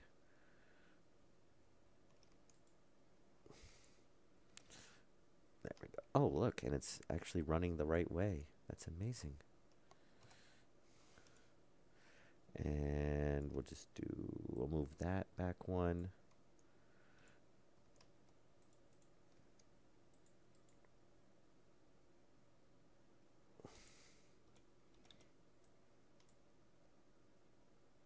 And a straight. All right, so we'll turn that up, kick that in. There we go. So there's a return. I don't like doing that because if we contaminate it, I really wish they let the airlock set up for a... I wish it wouldn't control the vents so that we could... Because that was my original plan, is I had this tied into the O2 system. But then the problem is that when these vent out, when it depressurizes it, you contaminate the oxygen. Because if I use the jetpack in here, or there's any contamination in the base air at all, then it just ends up contaminating everything. So yeah, I'm not sure. I'd like to figure out some way. I was thinking maybe like with a recirculation system, but I don't know. So right now it just dumps into the base, because if the base isn't pressurized, it doesn't matter. It's not, it's not moving anything. And if the base is pressurized, then it's dumping it back into the atmosphere. But since there's no way to lock like the vent, because I would set one as, like we can have an interior door and an exterior door. I wish I could have a, output vent and an input vent.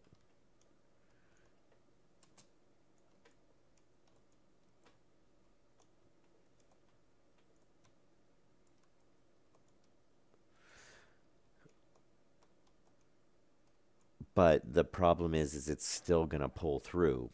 So there's no... We would have to do... It wouldn't be as simple as that. Because if we're pressurizing this from coming in outside, we need it to be able to pull in from either the supply or, say, the room or something. If we're dumping it and we're running it through a filtration system and it's running through the same vents, then we pull in, we've either got to have a way to bypass the vent, or it's basically that's what you'd run into. I could. That is a thought.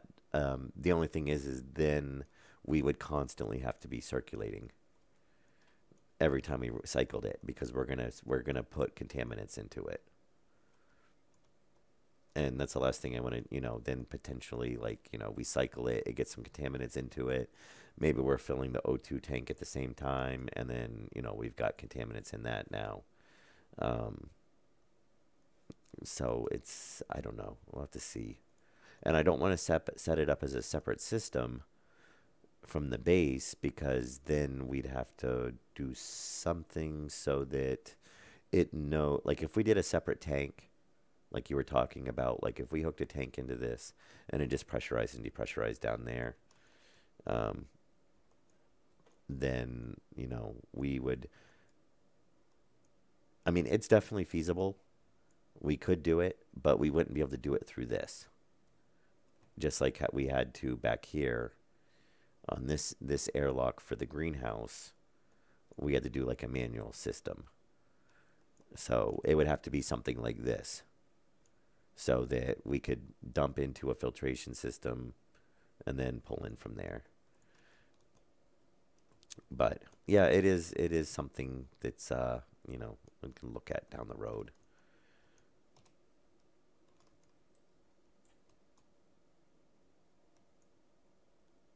And I'm just going to call you Punk because I have no idea how to pronounce that. But hello.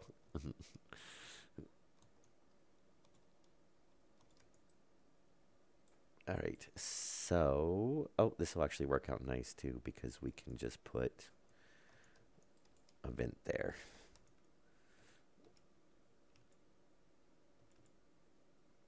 Oh, look at that.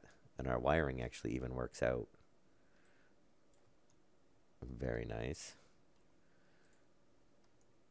And let's go ahead and drop this in here so we're not fighting over it or stepping over it.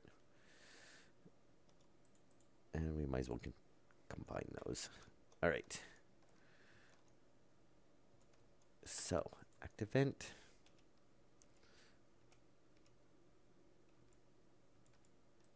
Or not active vent, passive vent. And go ahead and turn that on. We'll go ahead and turn.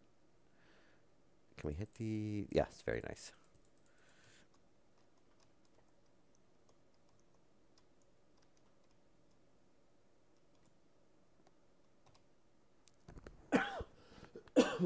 Oh, sorry about that.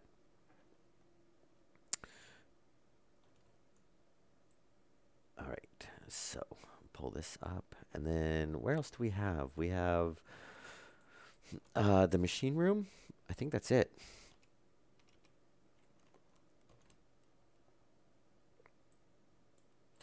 Very nice. Let's return there and close this back up.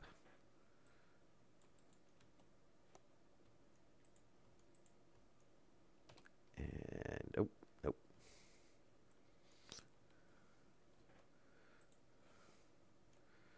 Pipe. All right. And look at that. We're up to 82. So very nice. And I think we're a little low on the heaters for the size of the base now. I already set it to 100. Yep. And this one should be set to 100. Yep. Yeah, I think we're going to be a little low on the heaters now. Oh yeah, we got to do this room. So we might have to look at doing that. Unfortunately, that means we're either going to have to run another circuit for the heaters. Oh, and this one's going to be on the wrong side too. Or we're going to have to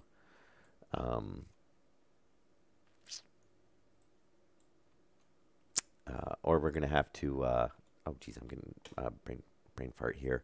Or we're going to have to change the heater line to a heavy cable, which, believe it or not, I was actually tempted to do, because it's just a matter of resources. It would be a ton of copper and gold, but we could do that. Alternately, we would have to run another circuit up from the basement. And then, unfortunately, that means that we would have to set up another circuit, like logic circuit, to control them, which I don't really want to do. That's one of the reasons I was kind of considering on just running heavy cable. And again, how do I keep losing all the... Did we use them all already? Did I not make enough? I thought I think I may have miscounted. Oh, and we can turn that back on. Yeah, I may have miscounted on the volume pumps. Because how many did I make? I had 5, didn't I?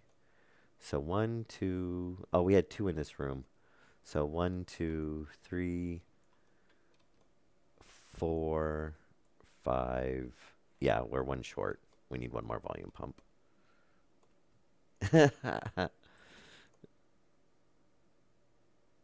Okay, so we'll make 1 more volume pump and then we'll be good to go.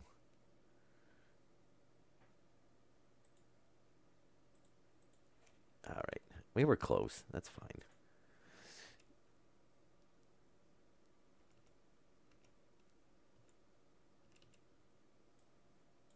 All right. Now it's going to be annoying because we're going to have to run the cable all the way around, but oh well, we'll get it.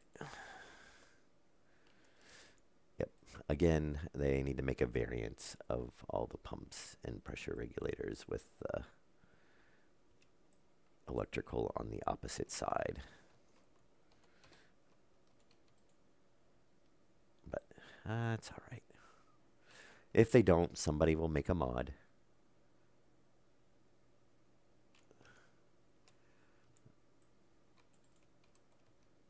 All right. So we're going to increase that up to 100 and let it run. There. Oh, look. Hey, look, red cable. That's kind of annoying because it's right over the doorway. I'm going to notice that every time I walk through there. Ah.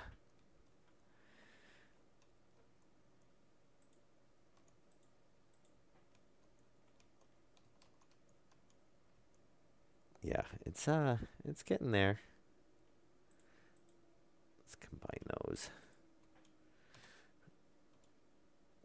Actually, let's just go ahead and pick all this up. There. So we've got 1 there. Let's go take a walk through the base, make sure we got everywhere. We got that one. We've got that one. We know we got that one. We've got that one. So we still need to put an input in here. Because we are missing 1 right there.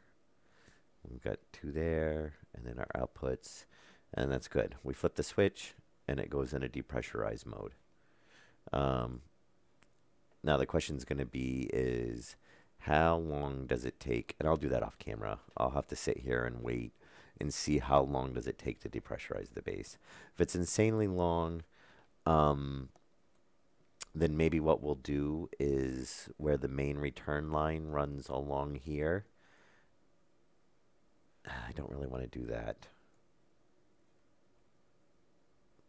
Yeah, potentially maybe we make another... well, we could probably throw a few around easy enough.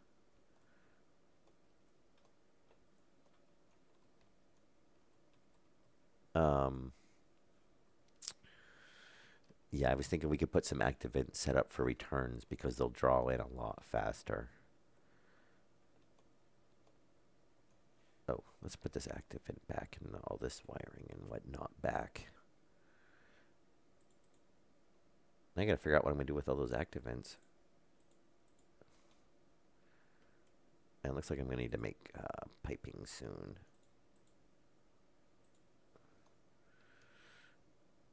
And let's get some of this wiring back.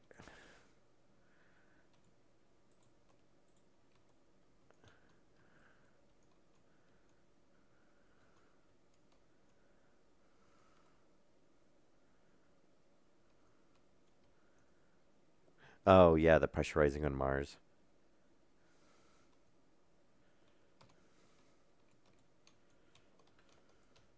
Yeah, that's one of the nice things about working with the... What is the atmosphere on Mars? Is it... I know... So...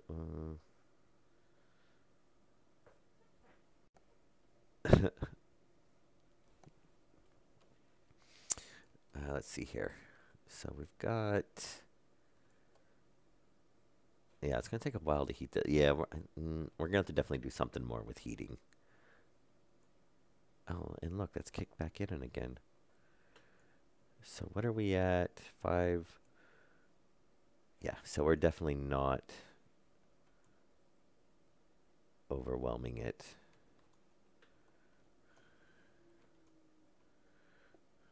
CO2, O2. Oh, well, it's nice that it's got CO2 in it because that'll help with the greenhouses.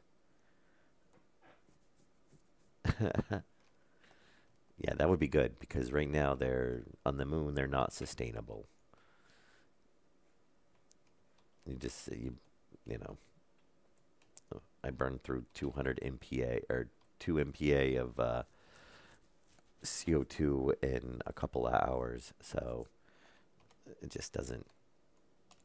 It doesn't work. And what is this at?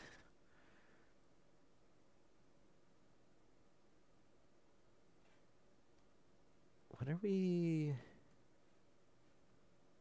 Oh, is that from when the generator kicked in earlier? Maybe.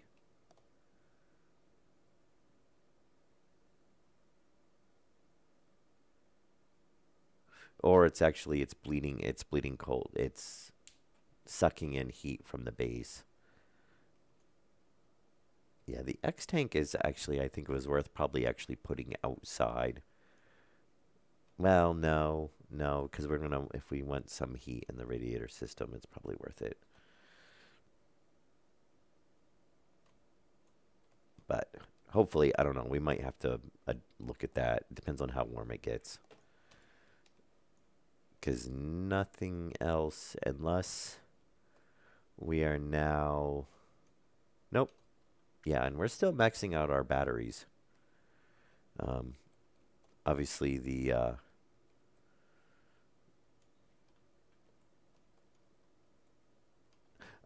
I got the cooling figured out. We were doing fine on that.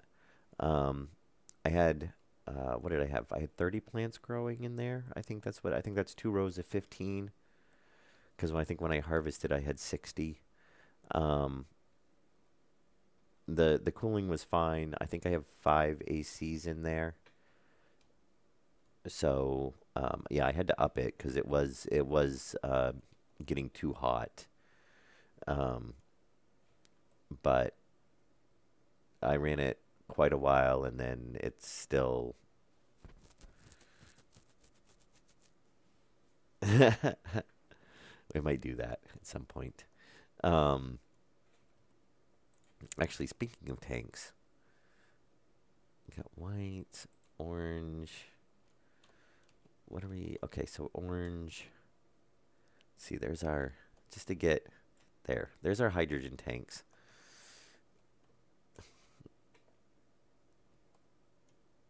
And what other colors we got? Blue and yellow. I don't know. Oh, yellow we can make CO2. There. Hydrogen or water.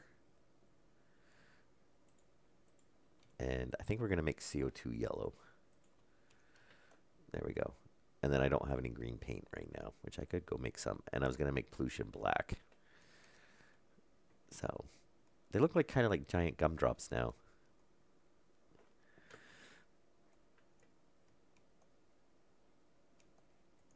Oh, paint the red tank, the X tank red. Oh, I was thinking black. How about I put the in tank red? Well, nitrogen is obviously going to be green. Oh, wait a minute. Oh. You know what we can do real quick? Oh, wait a minute. We might not. Let's see. And autosave.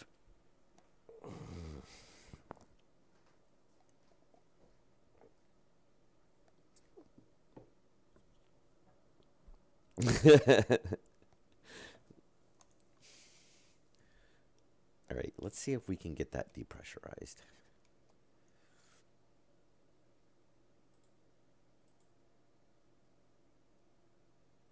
That should pull out all of the.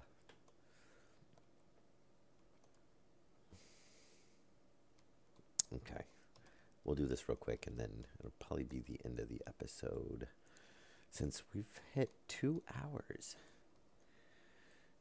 Oh, this is okay. Shoot. I get to make a quick change here real quick. Because that wire is going to be in the way. I didn't think about that when I did that. And I have a feeling that that wire is going to be in the way as well. Because I think that falls right on that seam. And if it does, then that means I'm not going to be able to put a data cable right there. Oh. Yeah, I can't put a data cable right there. So, let's do this. Since we know we're going to need to.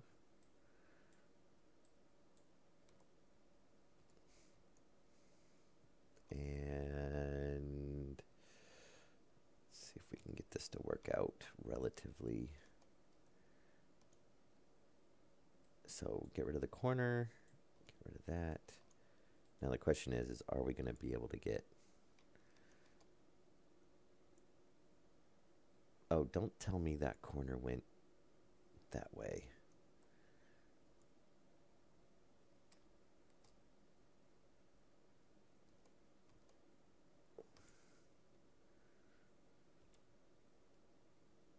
Oh, it went down. All right. Nope, of course. This is what I don't like about the corners. Or when you're running along the edge.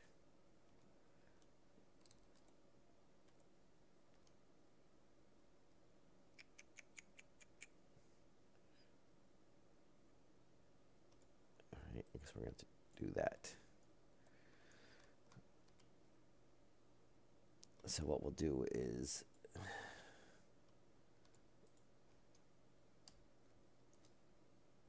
we will turn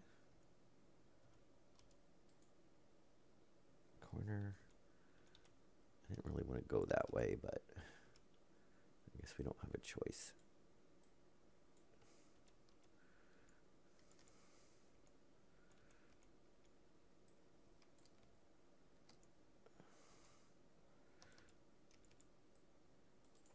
All right. There. That will fix that. And just to make sure. Yes. Okay.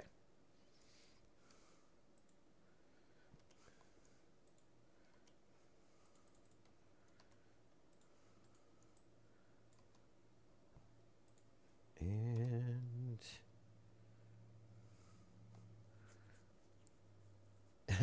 I would need a big tank for the coffee. Definitely. Speaking of which, it's 1:47 and I need to go top off my coffee cup here in a minute.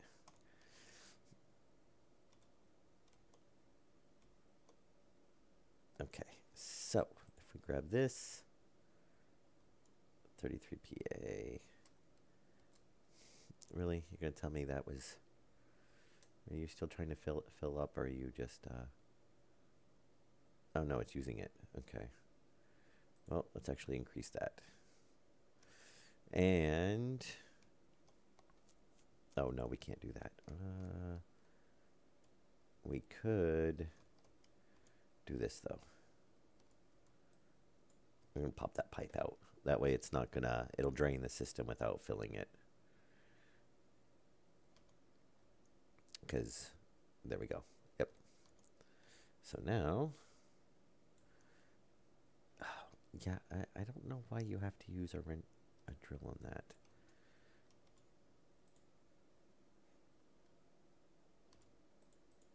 All right, so dust it over there.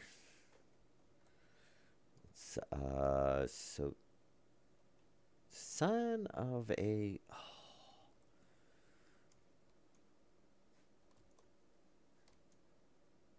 All right, let's go get piping. I should have thought about that when I placed all those before. But obviously, I did not. All right, so we need this pipe to run back here.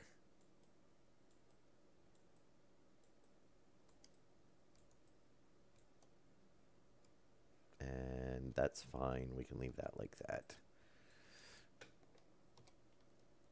All right. I'm going to take that out.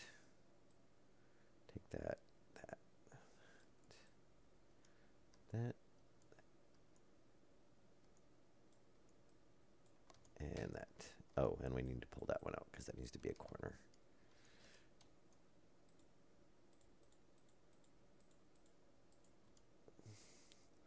All right, and then that'll straighten that out. And I think that might be good. Oh, actually, I guess we did want a straight one there. I didn't realize we were one back from it.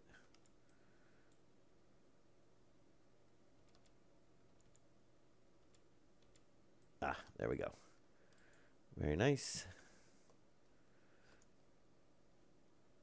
Why does not something not seem... Nope, that's right. Okay. That's good. And I guess just to clean this up, we should just go ahead and pull that back because there's no reason to just have a little bin there.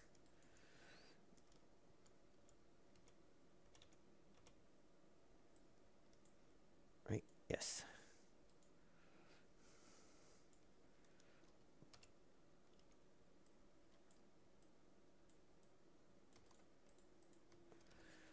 All right, now we got to pull this wire up and move that.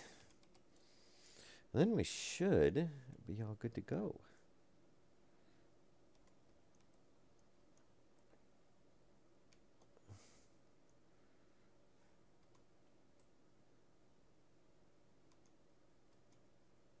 All right, so we can just do that. And I'll have to adjust that circuit real quick.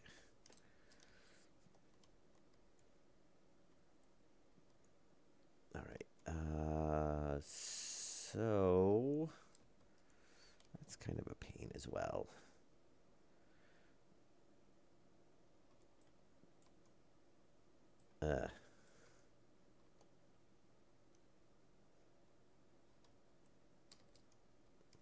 Oh, you know what? We can do it. No, no, here.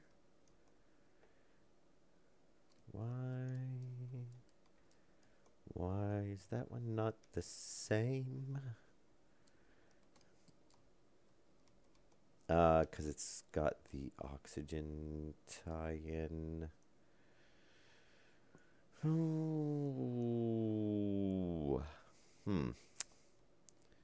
Where are we going to tie that in at? We could come underneath the floor right there. I guess that's the easiest way to do it. Otherwise, we're going to have to come back and around, and obviously we ran the pipe here now, and we can't run the pipe in the line because of the corner. So we'd have to like do some bend around, come down, around, and then back up and over. And yeah, that would just be an utter pain. So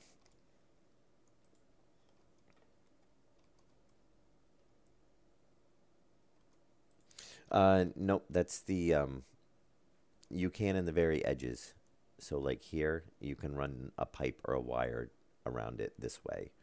You can't in the front, like here, because that's considered inside. You know, anything inside that line, basically. So you can run all the way around, you know, the actual 2x2. But that's actually considered part of the tank. I'm swapping out the, since we've now pressurized the base, I can take that big intake and put the small tank there. So I can swap those back over. The problem is when I hooked all this up, I didn't leave enough space to put the big tank in. So I had to clear out all the wiring and I had to reroute all the wiring and the piping to be able to put the big tank in there. And now I've got to run this wire up so that we're tied in for the AC.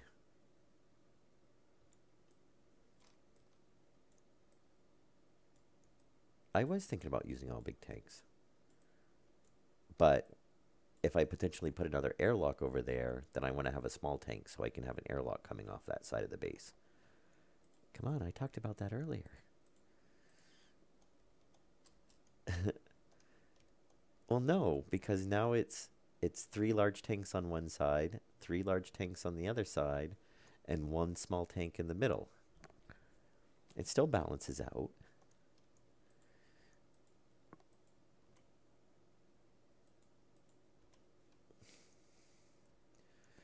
Okay. And, yeah, we can actually pull up this line now. They don't need to be the same. They just have to balance. My OCD is fine as long as things are like balanced or symmetrical.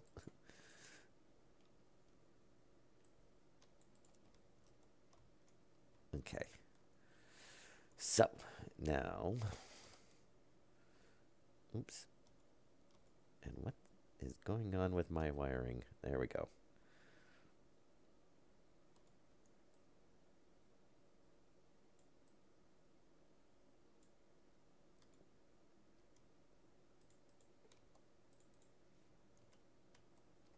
All right.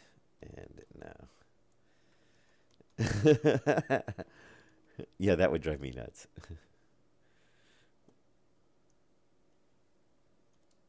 All right. So we're going to want to do a corner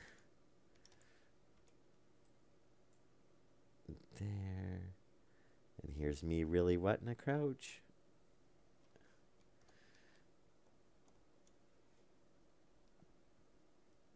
But that's all right, because this is actually lower, so that'll work. Oh, let me guess. It runs right where that junction is. Isn't that awesome? We can't put a 3-way corner. Great. It's all right. You know what? I don't like it, but it's under the floor, so we can just tie it around that way.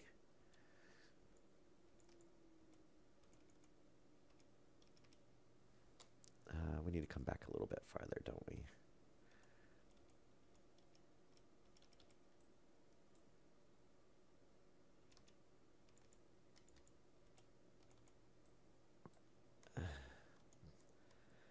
Yeah, I know. It's hidden. Yeah, if that was not hidden, that would be driving me nuts.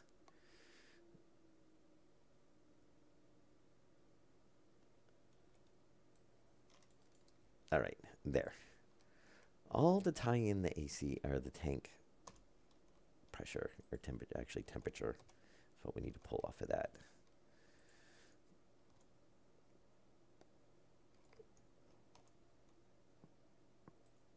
Okay, there, and there.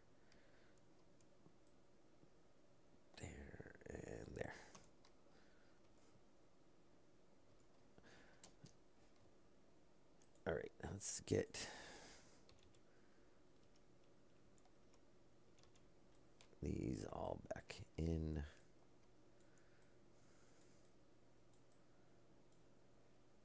And that one.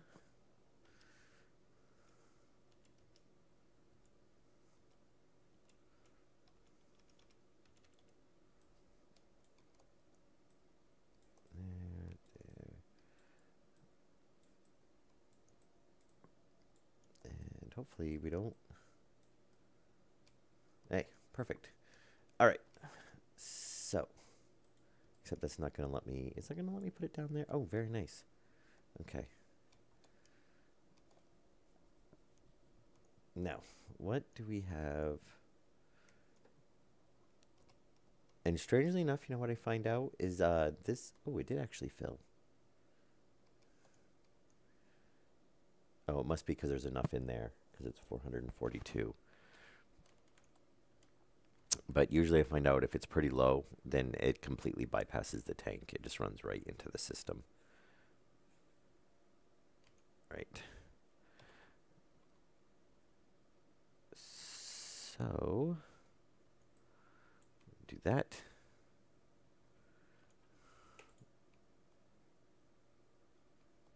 And Beautiful. Oh, why did that not line up?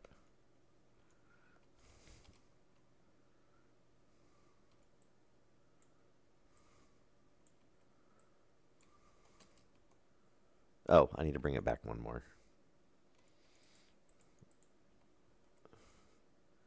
That's all it was.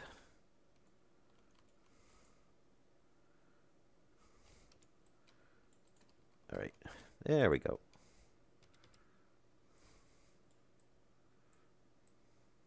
And then we'll have to do that circuit in a minute, and we can go ahead and hook that back up, so that way at least fill it. And that reminds me, I can grab a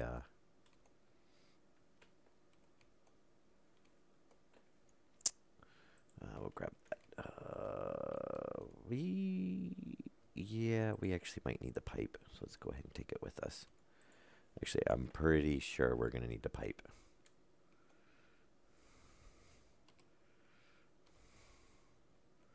And I can clean this. I kind of dug this up earlier around the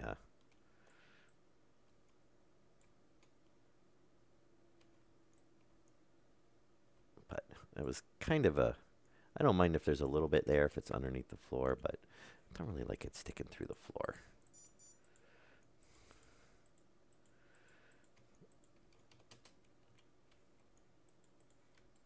All right, so we're going to change this to a small tank. And we're just going to set it. I kind of want to just set it in the corner. Ooh.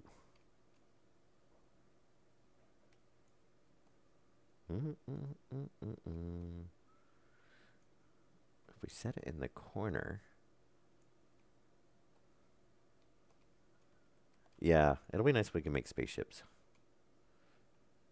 So I don't want to leave it there. I either want to put it over here,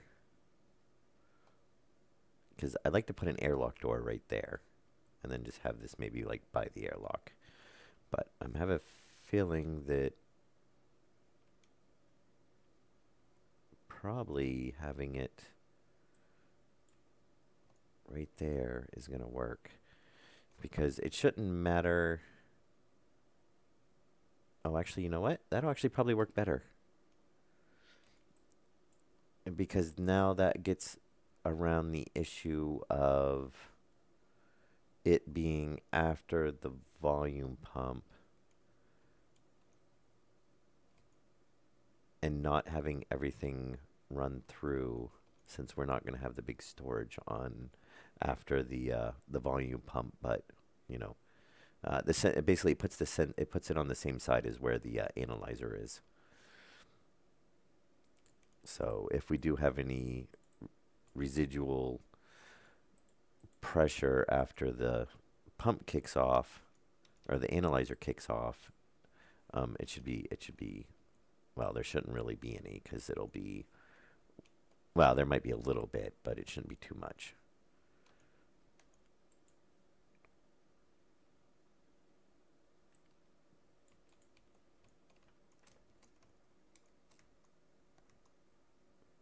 Oh, yeah, we could do 2 tanks on either side.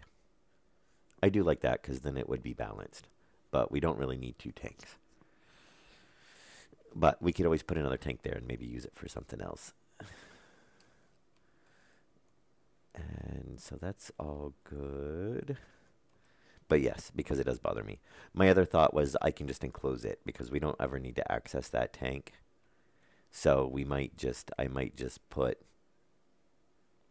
frames there, and then either have the airlock start here, or just have it be recessed one block.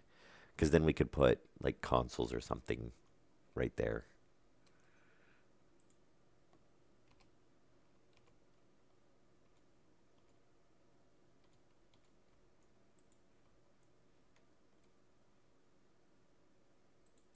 There we go.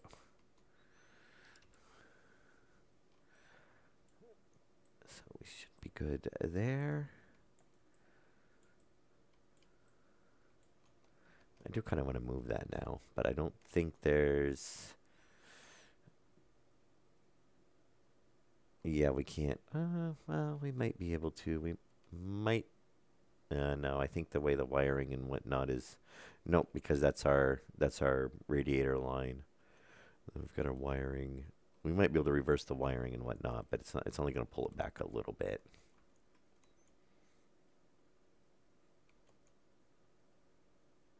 Yeah, I just don't really like things randomly sitting in the middle of the floor, but it still works fine. And oh yeah, it's going to take forever to heat up the base. Oh, okay, let's go put this back.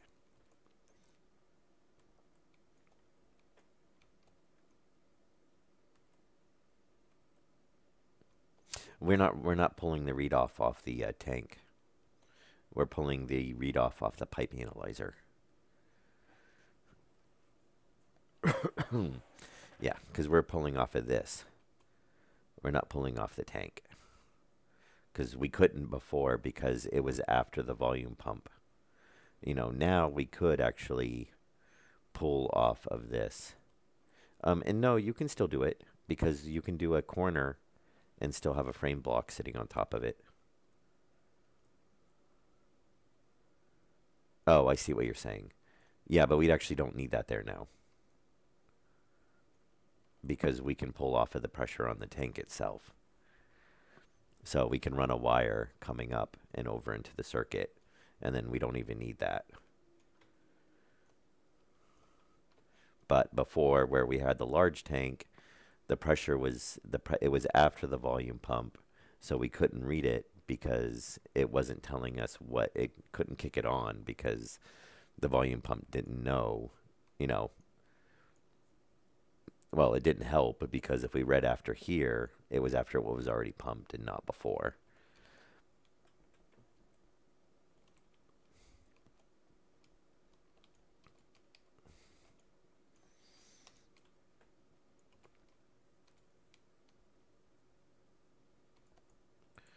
And yeah, so now we can go ahead and close that. We just need to, right there, change this. There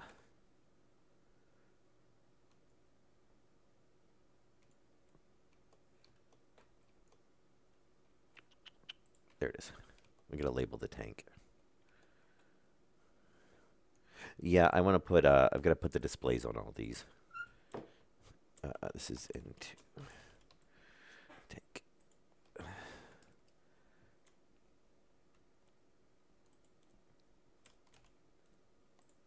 Oh.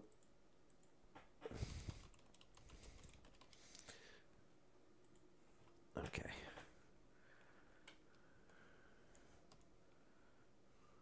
And there. Now we can do this.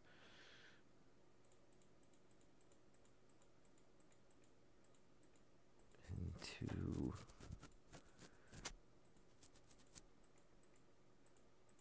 after. See, this is what I did earlier with all these circuits. It was so much fun.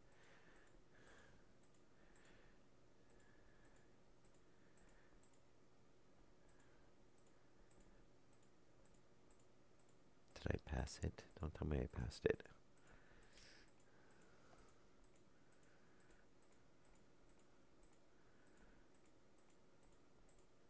Probably not, because there we go. Temperature. Very nice. And I'm surprised it actually didn't kick on.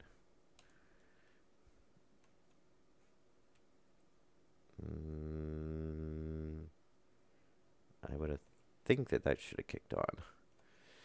255, 293 is,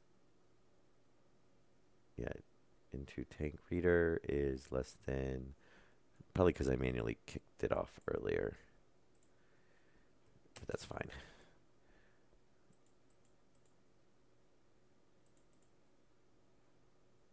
Yeah, probably because they'd already triggered.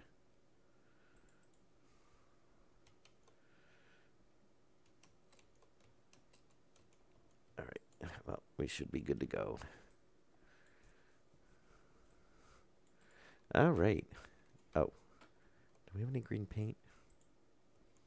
Yeah, I know. I'm inside the base, though.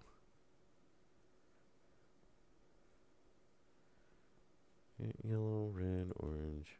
We have no green. And we can go ahead and put that back. And paint, paint, paint, paint, paint, paint, paint. Black. Oh, actually, we do want a black.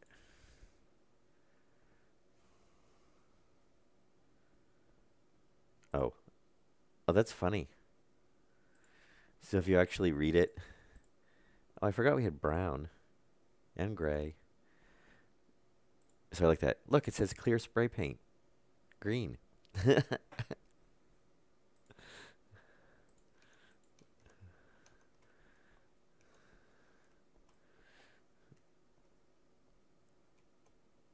Okay. So, green. Ooh, it makes it look so dark.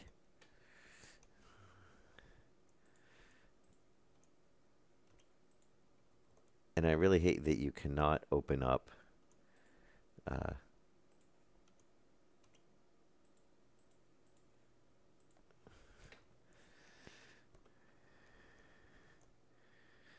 yes, Dark Dragon.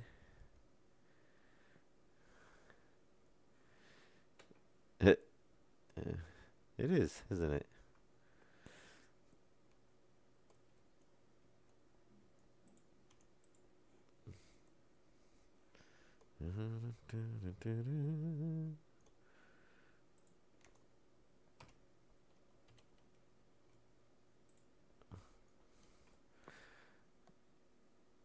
And let's see if the sun kicks up in a minute. Oh, actually, I think it just did. Yeah, so we're still only dropping around 68%.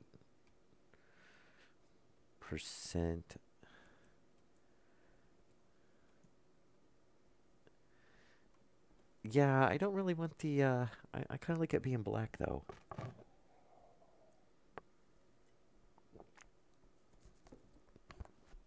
I kind of want to find a different color to use.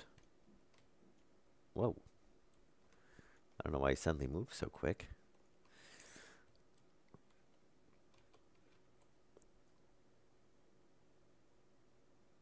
Yeah, we still haven't started charging yet. It should kick in a second. So it looks like we're dropping around 65, 64%. Oh, maybe 63. So a little bit, but not much. Oh yeah, that is why is that not? I guess it hasn't come up over the horizon yet. Anyway, we're only dropping a little bit lower than we were before. Oh. Yeah, we can't because it's the data. Because we've got to pull the data off the tank. So unless we flip the tank around. Yeah, that's what it was.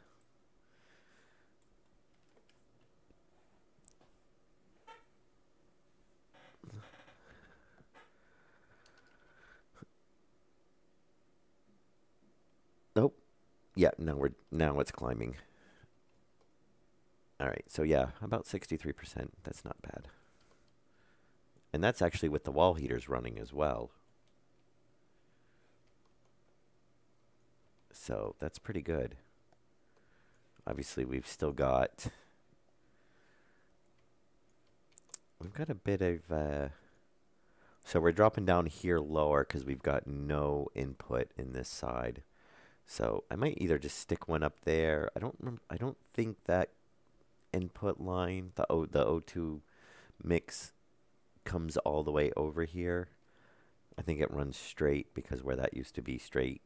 Um, so I think we might just put one like here or something, and then we'll have the return over on that end. It'll probably work good enough, I think.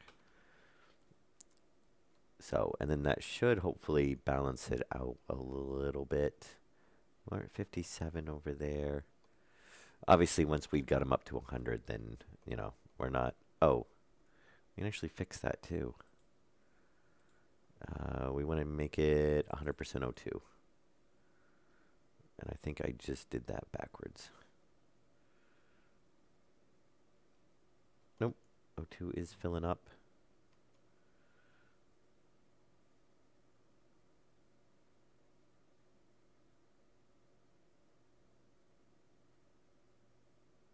Yeah, so we should get the pressure up higher again.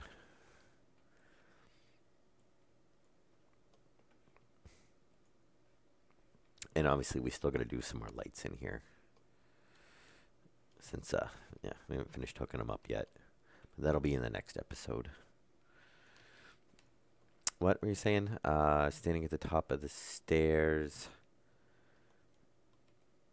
Upper tile to the right. This one?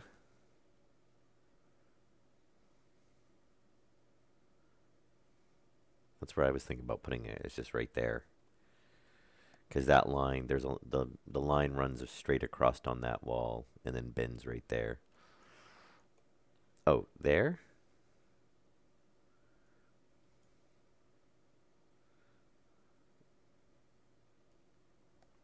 Yeah, I don't want to put it here though, because there's no, that line does not run here.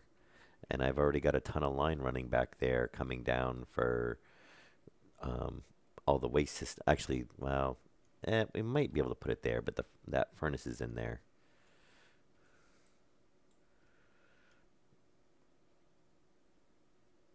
I've got to see, because we've got a whole bunch of stuff running in that corner. I think we might be all right on the other one.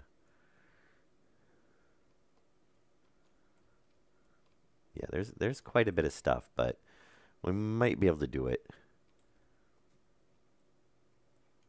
I just kind of figured it'd be there, and that way it'd be pushing out this way. But yeah, we'll see. But I'll probably do that in the next one, because we're at almost 2.5 hours right now. So episodes run a bit long, but you know, we've pretty much got this all up and running now. And we should, you know what I do want to check is, what is our, so it's going to be cold.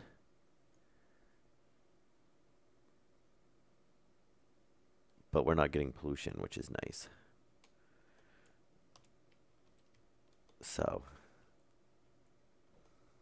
as long as it's under 4 hours. Yeah. But yes, so, oh, you know what? We didn't we didn't paint the, oh, you know what? That's what we can, I'm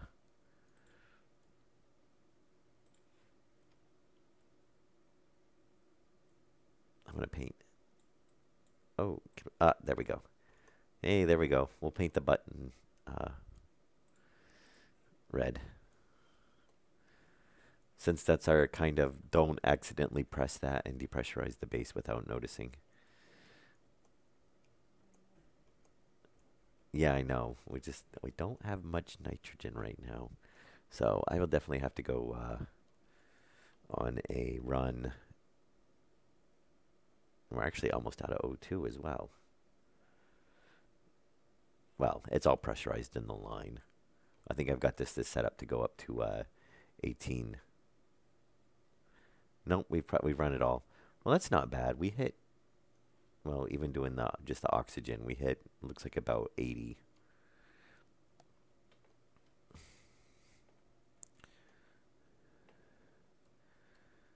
Oh, I didn't open this. Yeah, that'll be interesting to see what the pressure was down there. Oh, that's right, because that will shut off when it hits.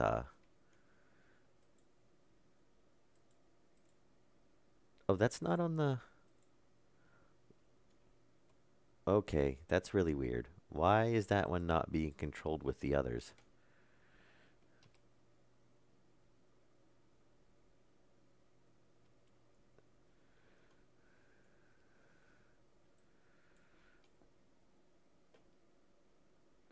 Oh, um, no, because my hope is now is that once we have, why is that letting me control that? That should be all on the same circuit. We might have to go check that. But we won't do it episode. We'll do it. I'll either check it off camera or maybe we didn't hit the wiring on that one. Because that should tie in down there. We could try doing this though. If we do that and then do that.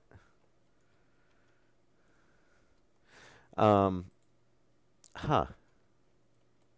So it's not locking them out. That's interesting. I've never quite figured out how it figures out what it's locking out and what it's not locking out.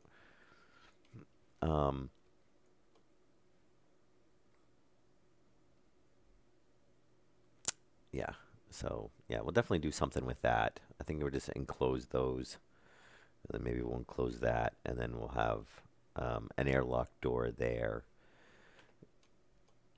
And that'll give us another entrance from that side of the base. And then maybe what I'll do is pull, either change this and maybe just move that over.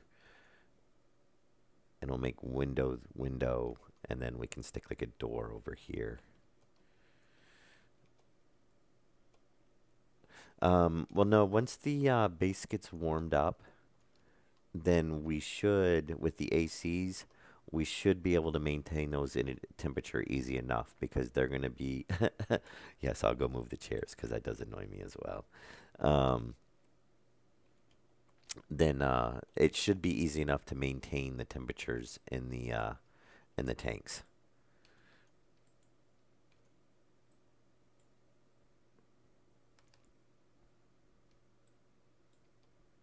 Yes. And I'm going to paint them too because it really bothers me that they are like that orange.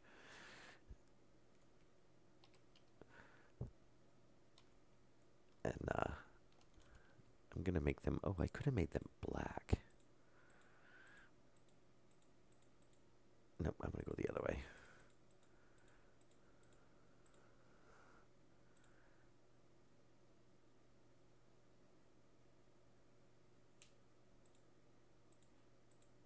There we go.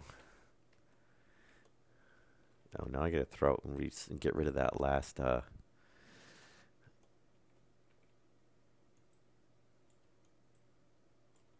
we go. We got some nice brown leather chairs. That is such a fake looking brown.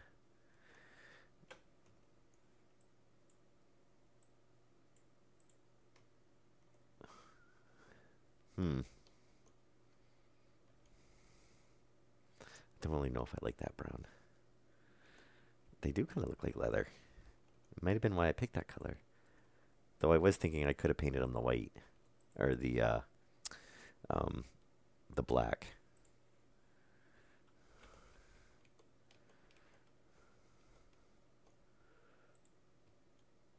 Alright.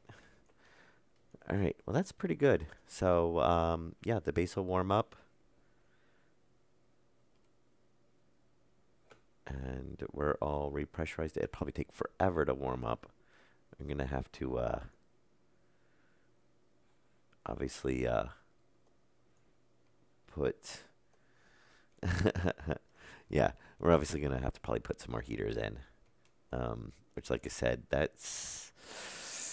either we change the whole circuit to be heavy cable, which is going to be a lot of heavy cable. Or make it another...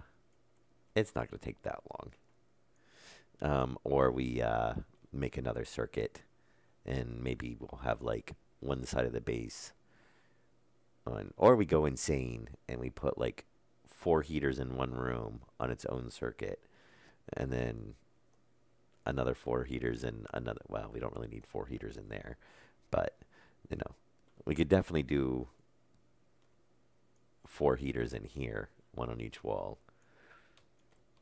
And then maybe we'll do that. Maybe we'll have that room. Hmm. Um, maybe we'll have this have its own heating circuit. So then we can pull that one out and we can put a heater somewhere else. Because I think this room did not have a heater because we were maxing out the circuit. So we can move a heater into here, which would be tying onto that AC line.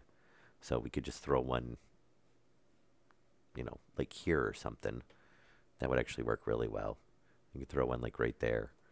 And then we'll just run another circuit for in here for the heating and the cooling. Yeah, I think we'll do that. That'll probably work pretty good. Um, and I'll have to.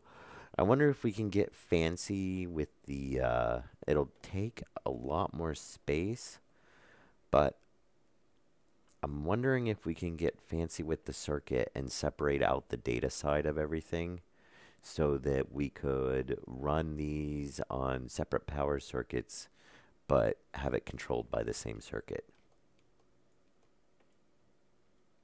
No. Yeah. Yeah, I mean you can't do the ceiling tiles. Well, actually you can do the ceiling tiles on the ceiling, which honestly does not look that bad. You can't paint them though, which is annoying. So that would give us something looking kind of like that. Honestly, I don't know how much I like that.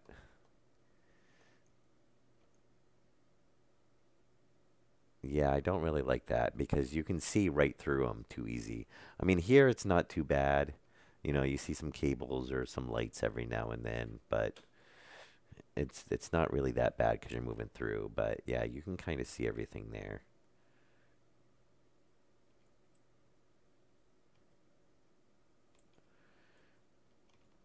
And I did think about doing the iron walls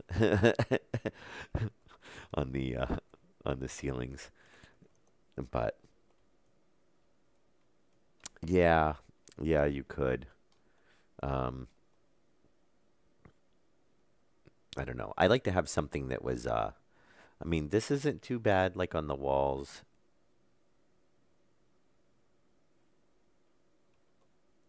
But you kind of get this.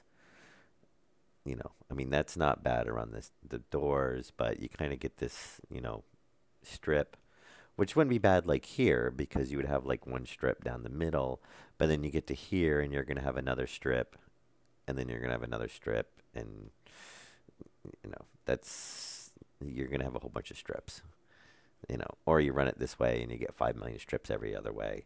Um, it would be nice to have a seamless one, you know, or at least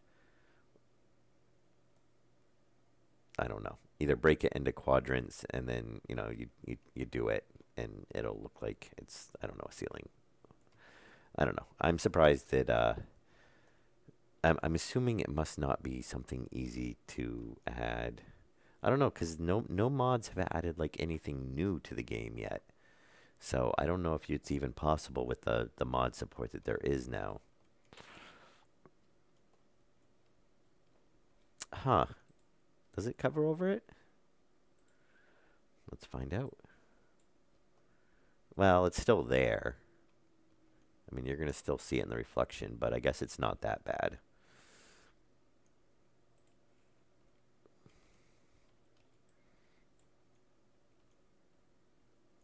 Is it still black? Probably still black. Yep.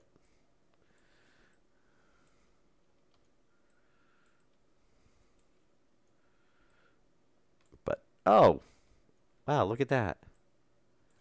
So even though I combined them, it still kept one of them as black. Or did it do it because of the wall section? Nope, did it from the wall section. That's interesting. So it's actually painting the wall and not the I don't know if I even have any. Do I have any white? I do have white paint. So it's actually painting the wall and not the steel applied to the wall. Well, that's kind of nice because that way if you pull it down to work on it and you put it back, it's still going to be painted. So I'm assuming that's probably the intention. Yeah, well, yeah, pipes I could see though, because that's the last thing you want to be doing is running like a line of pipe and then being like, putting it back together and you get like five different colors of pipe in there.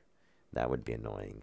But I could see, yeah, because unless you pull the wall, the wall piece it off itself, grind it off, then it's going to keep the color because you know, you're not going to like pull a blue section of wall off in a blue room and then put a section back and make it like green.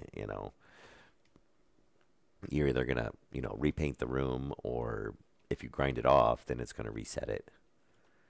Yeah, I know. There really needs to be something for the corner. They either need to update the model so that they know, like, if there's a 90, then it just changes it and puts like a miter corner there, or they need to, yeah, add a strip in, add a piece in. I'm really hoping that they make it so it miters, because that's going to be a pain in the butt to go through and add a strip, um, on all the corners, because it comes in and because you get it here, and then you'd be like here, and you're gonna be chasing it around all over the place. But anyway, all right. So I'm gonna call this good for this episode. We're at 2 hours and 48 minutes and 24 seconds. So a bit on the long side, not the longest we've had, but getting up there.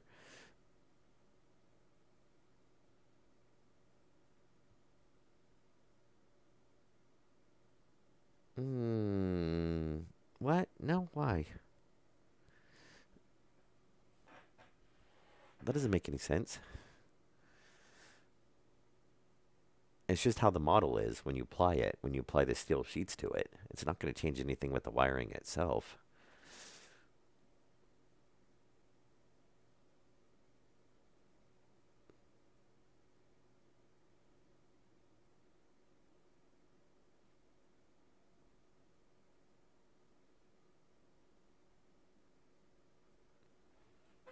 Mm. Yeah, but it's not gonna feel it with the no, I don't think it would cause a problem because it's gonna fill it for the steel sheet, which doesn't interfere with anything else. So it shouldn't interfere with the wiring or anything else. I mean, I don't know if it's probably just applying the texture, the steel, it's letting it clip through. So it should be the same on the corners. But anyway, I'm going to call it good for this episode. It's pretty late in the morning for me now. So luckily it's my Saturday or early Sunday. So I can sleep in. Um, so I hope everybody enjoyed the episode. We got a bit accomplished, kind of a bit figured out. Um, and, obviously we really need to get some lighting in here. So, and we need to get the console signs up here. So we got a little bit of touch up stuff still to do in here. But at least we got the base pressurized and warming again. Um, yeah, and we'll work on the heating circuit and whatnot. So a few more things to pick away at. But anyway, this is Mickey D. Hope you guys enjoyed it. I will see you tomorrow, or I should say, in the next stream.